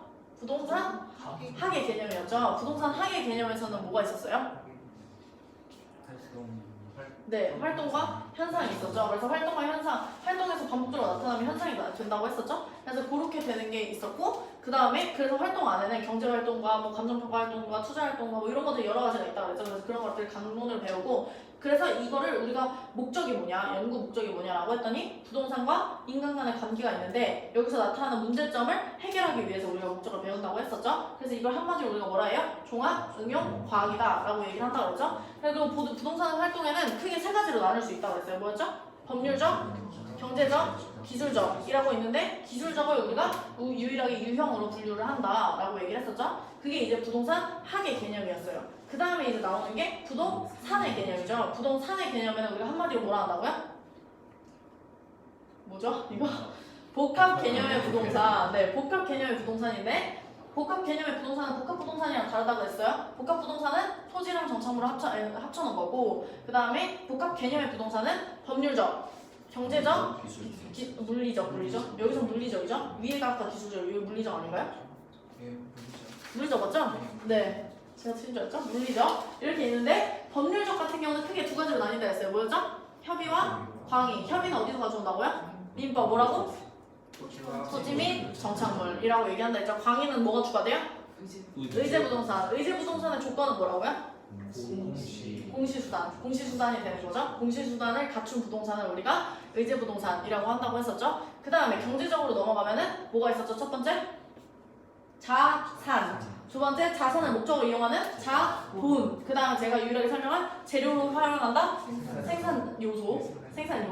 그 다음에 네 번째가 소비재. 그 다음 다섯 번째가 상품. 이렇게 되는 거죠. 그 다음 마지막으로 물리적. 물리적 개념의 부동산은 제가 하나만 기억하라고 그랬어요. 뭐였죠? 일단 자연 환경 이런 거 있고 위치, 입지 이런 거 있다고 했죠. 그리고 마지막으로 공간이라는 뜻도 있습니다. 그래서 그렇게까지 외우시면 돼요. 이 자동으로 외워지잖아요. 이게 자주 반복하다 보면 외웁니다. 그래서 그렇게 되고요. 그다음 우리가 두 번째로 나온 게 이제 토지의 분류가 있는데 이거는 뭐 제가 이렇게 반복할 수는 없으니까 이런 것들이 있다라는 거 한번 반복했으니까 그렇습니다. 마지막으로 네 번째 부동산 특성까지 하고 쉬겠습니다. 부동산 특성이 있는데요. 부동산 특성은 요 특성이 요 위에 있는 요 네모칸 있잖아요. 이거 우리가 하나씩 배울 건데 우리가 지금은 아직 안 배웠기 때문에 하지만 이게 정말 중요해요. 이거 무조건 나옵니다. 무조건 나와요. 무조건. 제가 지금까지 기출문제를 보면서 안 나온 적이 없어요. 그래서 이거는 무조건 외우셔야 되는데 여기 제가 딱 세 가지로 나왔어요. 일단은 우리가 기초 과정에서 배우는 건 딱 세 가지이기 때문에 세 가지만 기억하겠습니다. 부동성과 영속성과 부증성. 요 세 가지에 뭐가 들어간지만 아시면 돼요. 제가 문제로도 냈었는데 땅값의 차이의 근거가 뭐냐라고 하면 부동성이다 라는 것만 아시면 돼요. 이게 뭔지에 대한 내용을 아실 필요는 없고 사실 그냥 공시방법을 달리 적용하는 근거가 뭐죠? 부동성 이렇게만 쓰실 수 있으면 됩니다. 그래서 지금부터 이걸 좀 스토리 라인을 만들어야 되는데 일단 우리의 목표는 뭐냐면요. 외부 효과 부동성 외워서 푸는 거예요. 나중에 우리가 시험 볼 때는. 근데 지금 외운다고 해서 시험 볼 때까지 기억을 못 하시잖아요. 그래서 지금은 외부 효과 뭐 이렇게 되니까 부동성이구나. 시간이 걸려도 부동성이라는 게 생각만 나시면 돼요. 근데 이건 어차피 스토리 라인이 있기 때문에 무조건 달달달달 외우는 그런 차원은 아니거든요. 그렇기 때문에 지금부터 조금 간단하게 이거 스토리 라인을 만들어 드릴게요. 일단 부동성이라는 거는 위치의 고정성이에요. 요거까지는 어렵지 않죠? 우리가 부동성이라는 움직이지 않는 거니까 위치가 고정되어 있는 거예요. 위치가 고정되어 있다는 건 물리적 위치는 불변합니다. 근데 심화 과정이나 기본 과정에 가면 꼭 경제적 위치가 더 중요해요. 사실은 경제적 위치는 계속 변해요. 경제적 위치가 변한다는 건 무슨 말이냐면 예를 들면 예를 들면 저 같은 경우 목동 살았어요. 목동에 대해서 잠깐 얘기를 하자면 목동이 원래 왜 목동이냐면 나무 목자예요. 나무가 엄청 많았던 동네입니다. 그러니까 원래는 그냥 거의 산에 가까웠다고 하더라고요. 근데 그게 싹 밀고 목동 아파트 싹 지었죠. 그러니까 갑자기 그 땅값이 올라갔잖아요. 그런 게 이제 우리가 뭐예요? 경제적 위치예요. 그때 당시에는 경제적 위치가 그렇게 좋지 못했지만 지금 경제적 위치가 좋은 거죠. 서초동도 마찬가지 아니에요? 옛날에 어느 시절에는 강남이 땅값이 정말 쌌던 시절이 있잖아요. 그런 시절처럼 계속 경제적 위치는 해마다 바뀝니다. 그래서 경제적 위치는 가변적이고 물리적 위치는 불변을 한다는 게 어떤 특성에서 오는 거냐면 부동성에서 오는 겁니다. 움직이지 못하기 때문에 경제적 위치가 자꾸 바뀌는 거예요. 그래서 이 부동성이라는 건 사실 부동산이랑 동산을 나누는 특징입니다. 그렇지 않아요? 부동산이라는 건 아까 제가 말씀드렸지만 움직이지 못하는 거예요. 물론 움직이지 못하는 거고 동산은 움직이는 거잖아요. 움직인다, 움직이지 못한다는 뭐로 나눠요? 부동성으로 나누는 거죠, 당연히. 그래서 부동산과 동산을 나누는 근거는 부동성인데 왜 부동성? 제가 아까 부동산과 동산 하면서 공시방법에 대해서 아까 얘기했었죠. 공시제도. 어디서 나왔죠? 네, 준부동산 하면서 제가 설명했죠. 이거 그 20개 집다 이거 얘기하면서 그러니까 내 거라는 걸 알려야 되는 거예요. 핸드폰처럼 내가 가지고 다니는 게 아니기 때문에 이게 누구 건지 알 수가 없잖아요. 그래서 누구 건지 알려면 뭘 해야 돼요? 알려야 돼요. 이거 내 거야 라고 알려야 되기 때문에 부동산과 동산을 나누는 차이점이 되기 때문에 공시방법을 달리 적용하는 근거가 부동산이 되는 겁니다. 그러니까 부동산 움직이지 못하기 때문에 이거 내 거야 라고 써 붙인다고 생각하시면 돼요. 그래서 그렇게 써 붙인다 라고 생각하시면 됩니다. 잠깐만요. 네, 그렇게 되겠죠? 그 다음에 두 번째, 지역적으로 세분화가 되는 건데요. 지역적으로 세분화하는 건 뭐냐면 우리가 지역적으로 나눌 수가 있어요. 왜냐면 우리나라 토지가 뭐 땅덩어리 작다고는 하지만 어쨌든 우리 입장에서는 되게 넓잖아요. 그렇기 때문에 그거를 각각 나눠야지만 우리가 이 부동산에 대해서 활용하고 이용할 수가 있다는 거예요. 그래서 이거를 지역적으로 세분화한다고 하는 건데 움직이지 못하기 때문에 나누는 거예요. 들고 다닐 수 있으면 이렇게 들고 다니면 되지, 그죠? 근데 그렇기 때문에 우리가 나눠서 관리를 하는 겁니다. 그래서 이런 거를 우리가 하위 시장, 부분 시장, 지역 시장이라고 하는데 이 말들이 기본 과정이랑 심화 과정 가면 엄청 많이 나옵니다. 기본 과정, 하위 시장, 그 다음에 지역 시장. 그리고 하위 시장, 부분 시장, 지역 시장은 부동성에서밖에 안 나와요. 그래서 이거는 꼭 기억하셔야 돼요. 그래서 이 말을 한마디로 뭐라 해요? 국지적이라고 얘기를 합니다. 국지적이 무슨 뜻인지가 중요한 게 아니고요. 국지적은 부분적이다 라고 생각을 하시면 돼요. 사실 정확한 뜻은 아니지만 어쨌든 국지적이라는 거는 지역적으로 세분화한 현상을 우리가 국지적, 국지화 이렇게 말한다 라고 생각하시면 됩니다. 그래서 국지화적이라는 건 어디서 나오는 거예요? 부동성. 이걸 잊으시면 안 돼요. 부동성을 찾아내는 거기 때문에 부동성을 까먹으면 안 돼요. 다시 부동성은 경제적 위치를 가변적이게 하고 그다음에 두 번째로 공시 방법을 달리 적용하는 근거입니다. 그다음 세 번째로 뭐예요? 국지적이란 말이 나오고 하위시장, 부분시장, 지역시장이란 말이 나옵니다. 그래서 이런 하위시장, 부분시장, 지역시장이 나오는 거는 움직이지 못하기 때문에 우리가 이걸 구분을 나누잖아요. 즉 위치마다 달라져요. 그렇죠? 움직이지 못하기 때문에 위치마다 그 값들이 가지는 값들이 다 다르죠. 그래서 첫 번째 뭐가 다르냐면 가격이 다릅니다. 가격이 다른데 가격이 다르다는 거는 우리가 가격이라는 건 왜 가격이 있는 거냐면 예를 들면 내가 땅을 사요. 그럼 왜 사는 거죠? 소유권을 갖기 위해서 사는 거죠? 소유권? 그죠? 사면 소유권을 주잖아요? 그래서 가격이 다르다라는 건 다른 말로 하면 권리의 대가예요. 권리를 우리가 돈 주고 사는 겁니다. 그래서 얘는 결국에 권리를 사는 거다. 이 권리라는 건 근데 되게 애매한 거잖아요. 눈에 보이는 게 아니잖아요. 그렇기 때문에 우리가 이걸 뭐라 하냐면 추상적 시장이라고 합니다. 추상적 시장, 가격이라는 걸.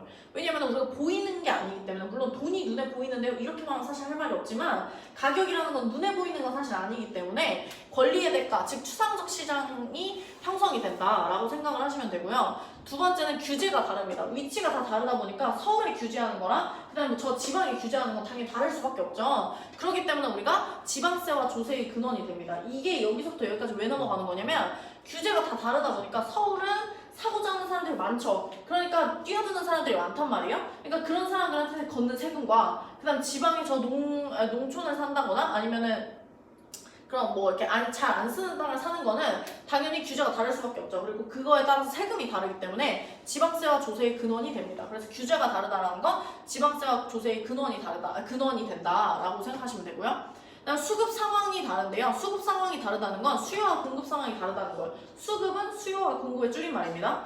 수요와 공급이 다르다는 거예요. 예를 들면 서초동에서 살고 있는 모든 사람들이 우리나라 전 국민이 서초동에 다 살 수 있어. 그럼 사실 강남 땅값이 비싸질까요? 안 비싸지겠죠? 다 살 수 있으면. 근데 다 못 살기 때문에 우리가 땅값이 비싸지는 거거든요. 그래서 수급 상황이 다르다는 건 초과 수요나 초과 공급, 사고 싶은 사람이 많거나 초과 공급, 땅이 그냥 더 많거나 사람이 원하는 사람보다 땅이 더 많거나 우리가 농촌 지역에 가서 땅 살려고 지금 우리 공부하는 거 아니잖아요. 그렇기 때문에 그런 것들이 아니기 때문에 땅이 많은 그런 데 같은 경우는 초과 공급이라고 하죠. 어쨌든 수요와 공급이 맞지 않기 때문에 집값이 땅값이 차이가 나는 거죠. 그래서 땅값의 차이가 나는 근거도 부동산, 움직이지 못하기 때문에 땅값이 차이가 나는 거예요. 사람들이 살고 싶은 위치가 다르기 때문에 사람들이 살고 싶은 위치가 다 대부분 비슷하기 때문에 그러기 때문에 땅값의 차이가 나타나는 겁니다.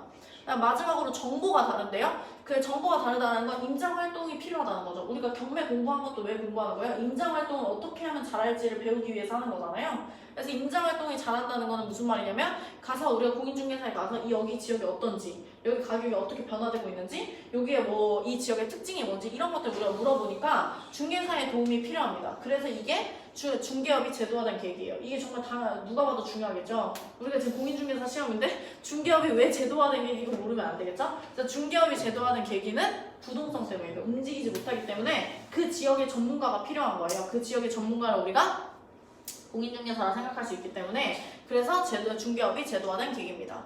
그래서 마지막으로 결국에 위치가 중요한 거죠. 위치가 부동산 움직이지 못하기 때문에 어느 위치에 있느냐가 중요해요. 그래서 그런 그런 것들을 우리가 입지론이라고 하고 입지론 우리가 뒤에 가면 배웁니다. 그래서 입지론이 다른 말로는 외부 효과인데 외부 효과라는 게 뭐냐면 외부 효과라는 말도 정말 많이 나오고 우리가 뒤에 가면 경제론에 가면 외부 효과를 그래프로 그리셔서 어떻게 외부 효과가 나타나는지를 확인해야 되는데 외부 효과라는 건 뭐냐면 예를 들면 대표적으로 제가 목동에 사는데 저희 목동에 갑자기 무슨 행복주택이 들어오대요. 그럼 이제 사람들이 난리가 난 거예요. 안 그래도 사람이 인구가 너무 많은데 여기다 행복주택을 지으면 사람들이 더 들어오는 거잖아요. 그럼 이제 삶의 질이 떨어지겠죠. 그래서 엄청 반대합니다. 이런 것들이 약간 이제 부정적. 그러면 이제 행복주택이 들어온다는 소문이 딱 들면 집값이 어떻게 되겠어요? 좀 떨어져요. 그럼 이런 게 뭐죠? 부정적 외부 효과입니다. 그런 것들이 이제 대표적인 예시고, 송파에 이번에 무슨 무슨 타워, 현대에서 엄청 큰 부지를 사가지고 몇백억짜리 그 롯데타워보다 큰 건물을 세울 거래요. 그런 건물을 세운다는 소문이 드니까 송파 값이 땅값이 다 오르고 있어요. 집값이. 그런 건 뭐죠? 긍정적 외부 효과예요. 그래서 외부 효과라는 건 뭐냐면 이 땅에 대한 그 정보가 아니에요. 이 땅에 관련된 게 아닌데 이 인근에 외부에 바깥에 다른 어떤 요인으로 인해서 이제 이 땅값이 영향을 받는 걸 우리가 외부 효과라고 합니다. 가장 대표적인 예시가 뭐냐면 SRT. SRT가 지어진다고 얘기를 하잖아요. 그러면 그 근처에 있는 집값들이 다 오르잖아요. 그런 느낌이라고 생각하시면 됩니다. 그래서 외부 효과라는 건 정말 많은 말들이 나오기 때문에 이게 뭔지는 알고 계셔야 돼요. 그래서 지금 다 용어 공부하시는 거예요. 용어. 어쨌든 이 외부 효과는 어디서 나오는 거다? 부동산. 움직이지 못하기 때문에 근처에 있는 사람들한테 영향을 받을 수밖에 없어요. 그렇잖아요? 내가 만약에 영향받기 싫으면 움직이면 되는데 땅이 움직일 수가 없잖아요. 그렇기 때문에 부동산 때문에 그럽니다. 그래서 부동산의 특징은 첫 번째 뭐였죠? 경제적 위치가 가변되고, 두 번째 공시 방법을 달리하는 근거입니다. 세 번째 국지적, 지역적, 그 다음에 뭐 하위시장, 부부시장 이런 말들이 나오고요. 네 번째 지방세와 주세의 근원이 되고, 다섯 번째 땅값의 차이의 근거가 되고요. 여섯 번째 중개업이 제도화된 계기이며, 일곱 번째 외부 효과가 나타납니다. 되셨죠? 그 다음에 두 번째 영속성이 있습니다. 영속성이라는 건 영원히 지속한다는 뜻이에요. 영원히 지속한다. 영원히 지속한다는 거는 비소모성, 소모하지 않는다는 거예요. 그래서 그렇게 됐고, 그 다음에 이제 물리적 감가는 불가하겠죠. 그래서 물리적 감가는 불가한데, 왜냐면 영원히 지속한다는 건 물리적으로 깎이지가 않는다는 거예요. 근데 경제적 감가라는 거는 말 그대로 예를 들면은 땅값이 떨어질 수도 있는 거잖아요. 우리가 그런 것들 우리가 경제적 감가라고 얘기를 합니다. 그래서 경제적 감가는 가능하다라고 얘기할 수 있는 거죠. 그래서 뭐 예를 들면은 국토 계획에서 뭐 어디 개발하겠다라고 하면 그때 당시엔 딱 오르는데 막상 뭐 분양이 잘 안 되거나 이러면 또 다시 땅값이 집값이 떨어지잖아요. 그런 것들이 이제 경제적 감가라고 생각하시면 되고요. 즉 영원히 지속한다는 건 감가가 없다는 거예요. 그럼 여러분들이 감가상각비라는 걸 아셔야 되는데, 감가상각비가 뭐죠? 감가상각비 뭔지는 대충 아실까? 네? 감가된 걸 미리 대비해서 돈을 걷어놓는 거예요? 감가상각비가 뭐냐면은, 감가상각비라는 거는 깎이는 금액이에요. 깎이는 금액. 예를 들면 가장 대표적인 예시가 그 차입니다. 차. 제 차를 예시로 들었는데, 제가 그 차를 재작년부터 외제차를 샀는데, 외제차를 딱 샀어요. 그리고 나서 제가 지금 타고 있는 게 2019년형이에요. 제가 올해 1월인가 그 차를 바꿨거든요. 똑같은 형으로. 똑같은 모델인데 제가 2019년 페이스리프트가 됐어요. 제가 지금 타고 있는 게 C210D인데, C210D가 작년 그 전 버전이 있고 올해 페이스리프트가 됐습니다. 페이스리프트가 된 순간 제가 차를 바꿨어요. 근데 제가 전 차를 9개월 탔거든요. 9개월 타고 똑같은 버전 신버전으로 바꿨는데 9개월 타니까 1,000만 원이 날아가더라고요. 그런 게 뭐다? 감가상각비예요. 감가상각비. 뭐 그러니까 사는 순간 똥값이 되는 거죠. 그 차는. 그래서 이렇게 차 사지 마세요. 제가 진짜 사면서 느끼는 거죠. 어쨌든 그래서 감가상각비가 적용되지 않는다는 거예요. 그렇잖아요. 땅을 오래 쓰면 이렇게 헌다고 해야 되나? 헛나요? 그런 게 아니잖아요. 그렇죠? 이렇게 노후화되는 게 아니잖아요. 건물은 달라요. 근데 그렇기 때문에 얘는 토지의 특성입니다. 건물은 오래 쓰면 낡잖아요. 그렇기 때문에 값이 깎일 수밖에 없어요. 근데 이 토지라는 건 오래 쓴다고 해서 이 값이 깎아지는 게 아니잖아요. 그렇기 때문에 그런 건 어디서 가져오는 거예요? 영속성. 오래 영원히 지속하는 거기 때문에 알 수가 있는 겁니다. 감가상각비가 적용되지 않는다. 그다음 두 번째는, 잠시만요. 배터리가 없다.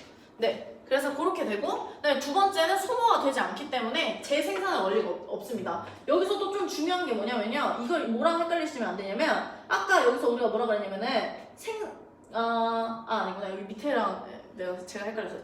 재생산이랑 여기 밑에 보면은 생산비 법칙이 있거든요. 이 두 개 또 차이가 있어요. 그래서 그 두 개 차이는 좀 이따 다시 설명할게요. 재생산의 원리가 없어요. 재생산의 원리라는 건 뭐냐면 토지가 있는데 다시 생산한다는 게 말이 안 되는 거죠. 그런 게 필요가 없는 거예요. 왜냐면 이 영원히 지속하는데 뭐하러 다시 만들죠? 그죠? 다시 만들 필요가 없는 거예요. 그래서 재생산의 원리가 없는 것도 영원히 지속하기 때문에, 영속성 때문에 재생산의 원리가 없는 겁니다. 그 다음에 세 번째로 내용연수가 무한합니다. 내용연수라는 건 수명이 무한하다는 거예요. 그쵸? 수명이 무한하다. 그래서 이 같은 말이죠. 영속성이나 내용연수 무한이라는 건 좀 어렵게 말한 거예요. 그래서 내용연수가 무한하기 때문에 계속적으로 이용할 수 있죠. 계속적으로 이용할 수 있기 때문에 사람들이 여러 가지 방식으로 사용을 합니다. 그래서 여러 가지 방식으로 사용하는데 그게 소유와 이용을 분리를 하는 거예요. 내가 사용하지 않아도 돈을 벌 수 있고, 그러니까 내가 소유만 하는데도 돈을 벌고, 혹은 내가 소유하지 않고 이용하는데도 돈을 벌 수 있는 그런 구조를 만들었다는 거죠. 그래서 타인에게 임대가 가능합니다. 그래서 나타난 게 뭐예요? 임대차 시장. 이거 제가 문제로 냈었죠. 임대차 시장이 발달된다는 건 왜 그런 거예요? 영원히 지속하기 때문에 사람들이 용도를 다양하게 쓸 수 있어요. 그래서 굳이 내가 쓰지 않아도 돈을 벌 수가 있는 거예요. 가지고만 있어도. 우리가 전세제도 이런 거 있잖아요. 그런 것들이 임대차 시장이 발달된 이유가 뭐예요? 영속성입니다. 그 다음에 가치 보존력이 우수하다는 건 결국에 똑같은 말인데 이거 같은 말입니다. 다시 반복하자면 소득이라는 건 뭐예요? 우리가 전세 시세 차익 먹는 거죠. 그래서 그런 것들을 우리가 소득이득이라고 하고 처분할 때는 이제 시세 차익이 이제 자본이득이고 소득이득 같은 경우는 이용할 때 하는 거기 때문에 임대료를 받는 거예요. 임대료를 받았을 때 얻는 이득을 우리가 소득이득이라고 하는 거죠.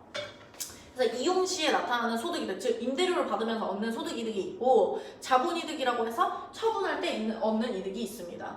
네, 마지막으로 이제 장기적 배려라는 게 있는데요. 장기적 배려라는 게 무슨 말이냐면 오랫동안 보고 할 수 있다는 거예요. 예를 들면 손해가 볼 것 같아. 그럼 안 팔고 계속 가지고 있겠다는 거죠. 그 교수님이 예시로 든 건데 내가 뭔가 손해를 볼 것 같으면 그냥 한 10년을 묵혀두는 거예요. 그럼 손해를 보겠어요? 안 보겠죠? 10년 놔두면 언젠가 땅값은 오를 거 아니에요? 그런 차원에서 놔두는 거죠. 그래서 장기적 배려라는 건 미래를 고려해서 우리가 부동산을 구입할 수가 있다는 거예요. 그래서 그렇게 되고 마지막이 좀 어려운 말이죠. 부동산 가치가 미래 가치가 현재 가치에 된다. 이게 무슨 말이냐면 미래 가치로 퓨처 밸류가 프리젠트 밸류 현재 가치로 가져온다는 거거든요. 미래 가치를 현재 가치로 가져온다는 거에 아까 대표적인 예시가 뭐냐면 SRT가 지어지지 않았어요?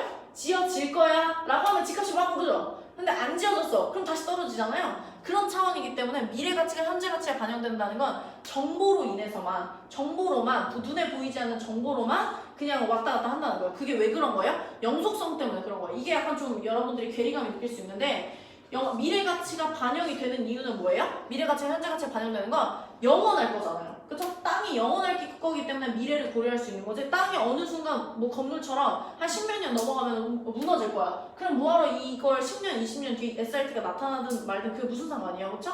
그렇기 때문에 부동산의 가치는 영원히 할 수 있기 때문에 장기적 배려가 가능하고 장기적 배려라는 건 미래 가치가 현재 가치에 반영된다는 겁니다. 마지막으로 부증성이 있는데요. 부증성이라는 건 비생산성이에요. 부증성, 증가가 불가능하다는 거예요. 증가가 불가능하다는 건 뭐죠? 더 못 만들어요. 우리가 땅을 더 만들고 싶어도 지금 못 만드는 거잖아요. 우리나라가 뭐 이렇게 정보를 나갈 수 있는 것도 아니고. 근데 땅이라는 건 제한되어 있기 때문에 물리적 공급이 불가능하기 때문에 안 되는 거죠. 근데 여기서 이제 경제적 전환이라는 게 있습니다. 경제적 공급. 경제적 공급이라는 건 뭐냐면 이건 다른 말로 하면 용도 전환이에요. 이걸 좀 헷갈리시면 안 되는데 경제적 공급이라는 건 용도 전환, 용도를 바꿔서 예를 들면 농지를 쓰던 거를 주거 지역으로 바꿔가지고 주택을 지으면 우리가 공급을 해줄 수가 있는 거잖아요. 물론 땅이 늘어나는 건 아니지만 그래서 그런 것들을 우리가 용도 전환이라고 하고 경제적 공급이라고 얘기를 합니다. 그래서 이 말은 생산이 불가능하다는 건데 생산이 불가능하다는 건 생산비 법칙이 적용이 안 된다는 거예요. 이거는 아까 위에 말한 재생산 원리랑은 달라요. 생산이라는 건 뭐죠? 새로 만드는 거예요. 새로 만드는 거. 없던 거를. 재생산은 뭐예요? 있던 게 무너지거나 노후가 돼서 다시 만드는 거예요. 다시 만드는 거랑 아예 새로 만드는 건 다르죠? 우리가 오늘 민법에서 배운 원시 취득과 승계 취득 그런 이전 취득인데 좀 이따 어쨌든 그런 느낌입니다. 그래서 어쨌든 간에 재생산의 원리라는 건 새로 만드는 거예요. 왜 그러니까 재생산이라는 건 다시 만드는 건데 다시 만드는 거는 영원히 지속하기 때문에 다시 만들 필요가 없는 거고 부증성이라는 거는 새로 만들 수가 없는 거죠. 아예 새로 만드는 거. 그렇기 때문에 원가 법칙, 원가라는 게 있을 수가 없다는 거예요. 그죠? 그래서 그렇게 됩니다. 그다음에 상대적으로 부족합니다. 희소성이 있어요. 그쵸? 상대적으로 부족하다는 건 땅이 부족하잖아요. 우리나라 땅덩어리 좁다 하는 이유가 땅이 부족하다는 거잖아요. 땅이 부족한 걸 우리가 희소성이라고 말하는데 그렇기 때문에 집약적으로 이용해야 돼요. 조그맣게 이렇게 잘 활용을 해야 되는 거죠. 집약적이라는 건 조그맣게 이용을 하겠다는 거예요. 조방적이라는 건 뭐냐면 넓게 이용하는 거예요. 대표적인 예시가 아파트랑 단독주택인데 우리나라는 아파트가 땅값이 비싸지만 미국은 사실 아파트는 슬럼가 애들이 사는 거지 막 이렇게 좋은 사람들이 아파트 잘 안 살잖아요. 그게 왜 그런 거예요? 걔네들은 땅덩어리가 넓으니까 단독주택으로 뭐 수영장 풀도 만들고 이런 걸 만들 수 있지만 우리나라는 그럴 수가 없잖아요. 그렇기 때문에 그런 차원에서 집약적으로 이용을 해야 된다는 겁니다. 그래서 이 집약적으로 이용한다는 말을 좀 어려운 말로 뭐라 하냐면 최유효 이용이라고 합니다. 최유효 이용. 최유효 이용이라는 거는 합리적이고 합법적인 최선의 방법이에요. 이거를 줄여서 최유효 이용이라고 합니다. 그러니까 최선의 방법으로 사용을 해야 된다는 거죠. 좋은 말이에요, 좋은 말. 어쨌든 그런 말들이 나오고 최유효 이용을 왜 해요? 생산을 더 못하기 때문에. 그래서 부증성입니다. 부증성.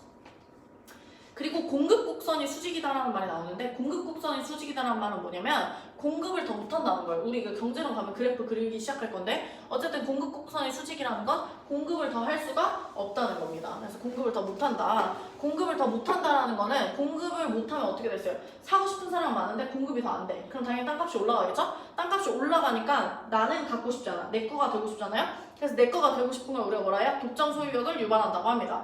독점 소유욕을 유발하면 전체적인 국가 차원에서는 좋지 않죠. 그렇기 때문에 정부가 개입해서 너 그만 가져. 너 사지마, 너 사. 이렇게 얘기하는 거예요. 그래서 안 가진 사람들한테는 사라 대출도 해주고 이렇게 하는 거고 가진 사람들한테는 너 그만 사. 해서 종부세며 뭐뭐 이렇게 매기는 거잖아요. 그래서 공급 곡선이 수직이고 정부의 시장 개입이 증가되는 건 왜 그런 거야? 공급이 부족해서.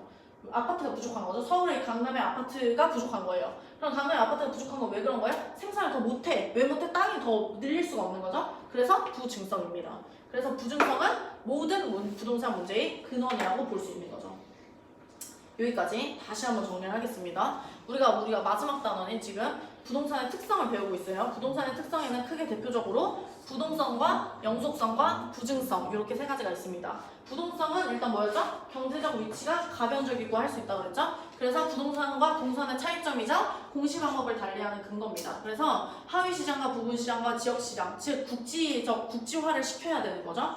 그래서 위치마다 가격과 규제와 수급 상황과 정보가 다른데 그래서 지방세와 조세를 나타내는 근원이 되고요. 땅값의 차이가 나는 근거가 되며 중개합이 제도화된 계기입니다. 그래서 마지막으로 외부 효과라는 게 나타날 수 있다는 거죠. 영속성이라는 건 경제적 감가가 가능한데요.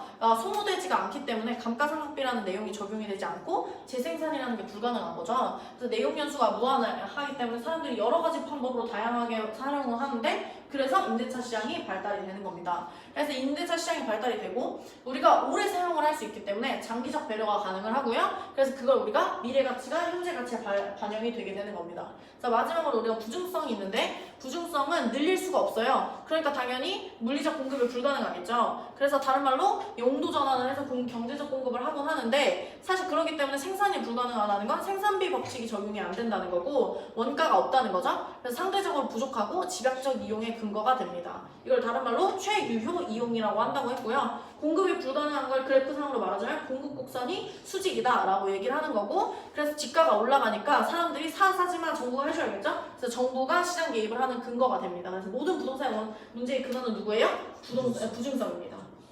여기까지 하고 쉬겠습니다.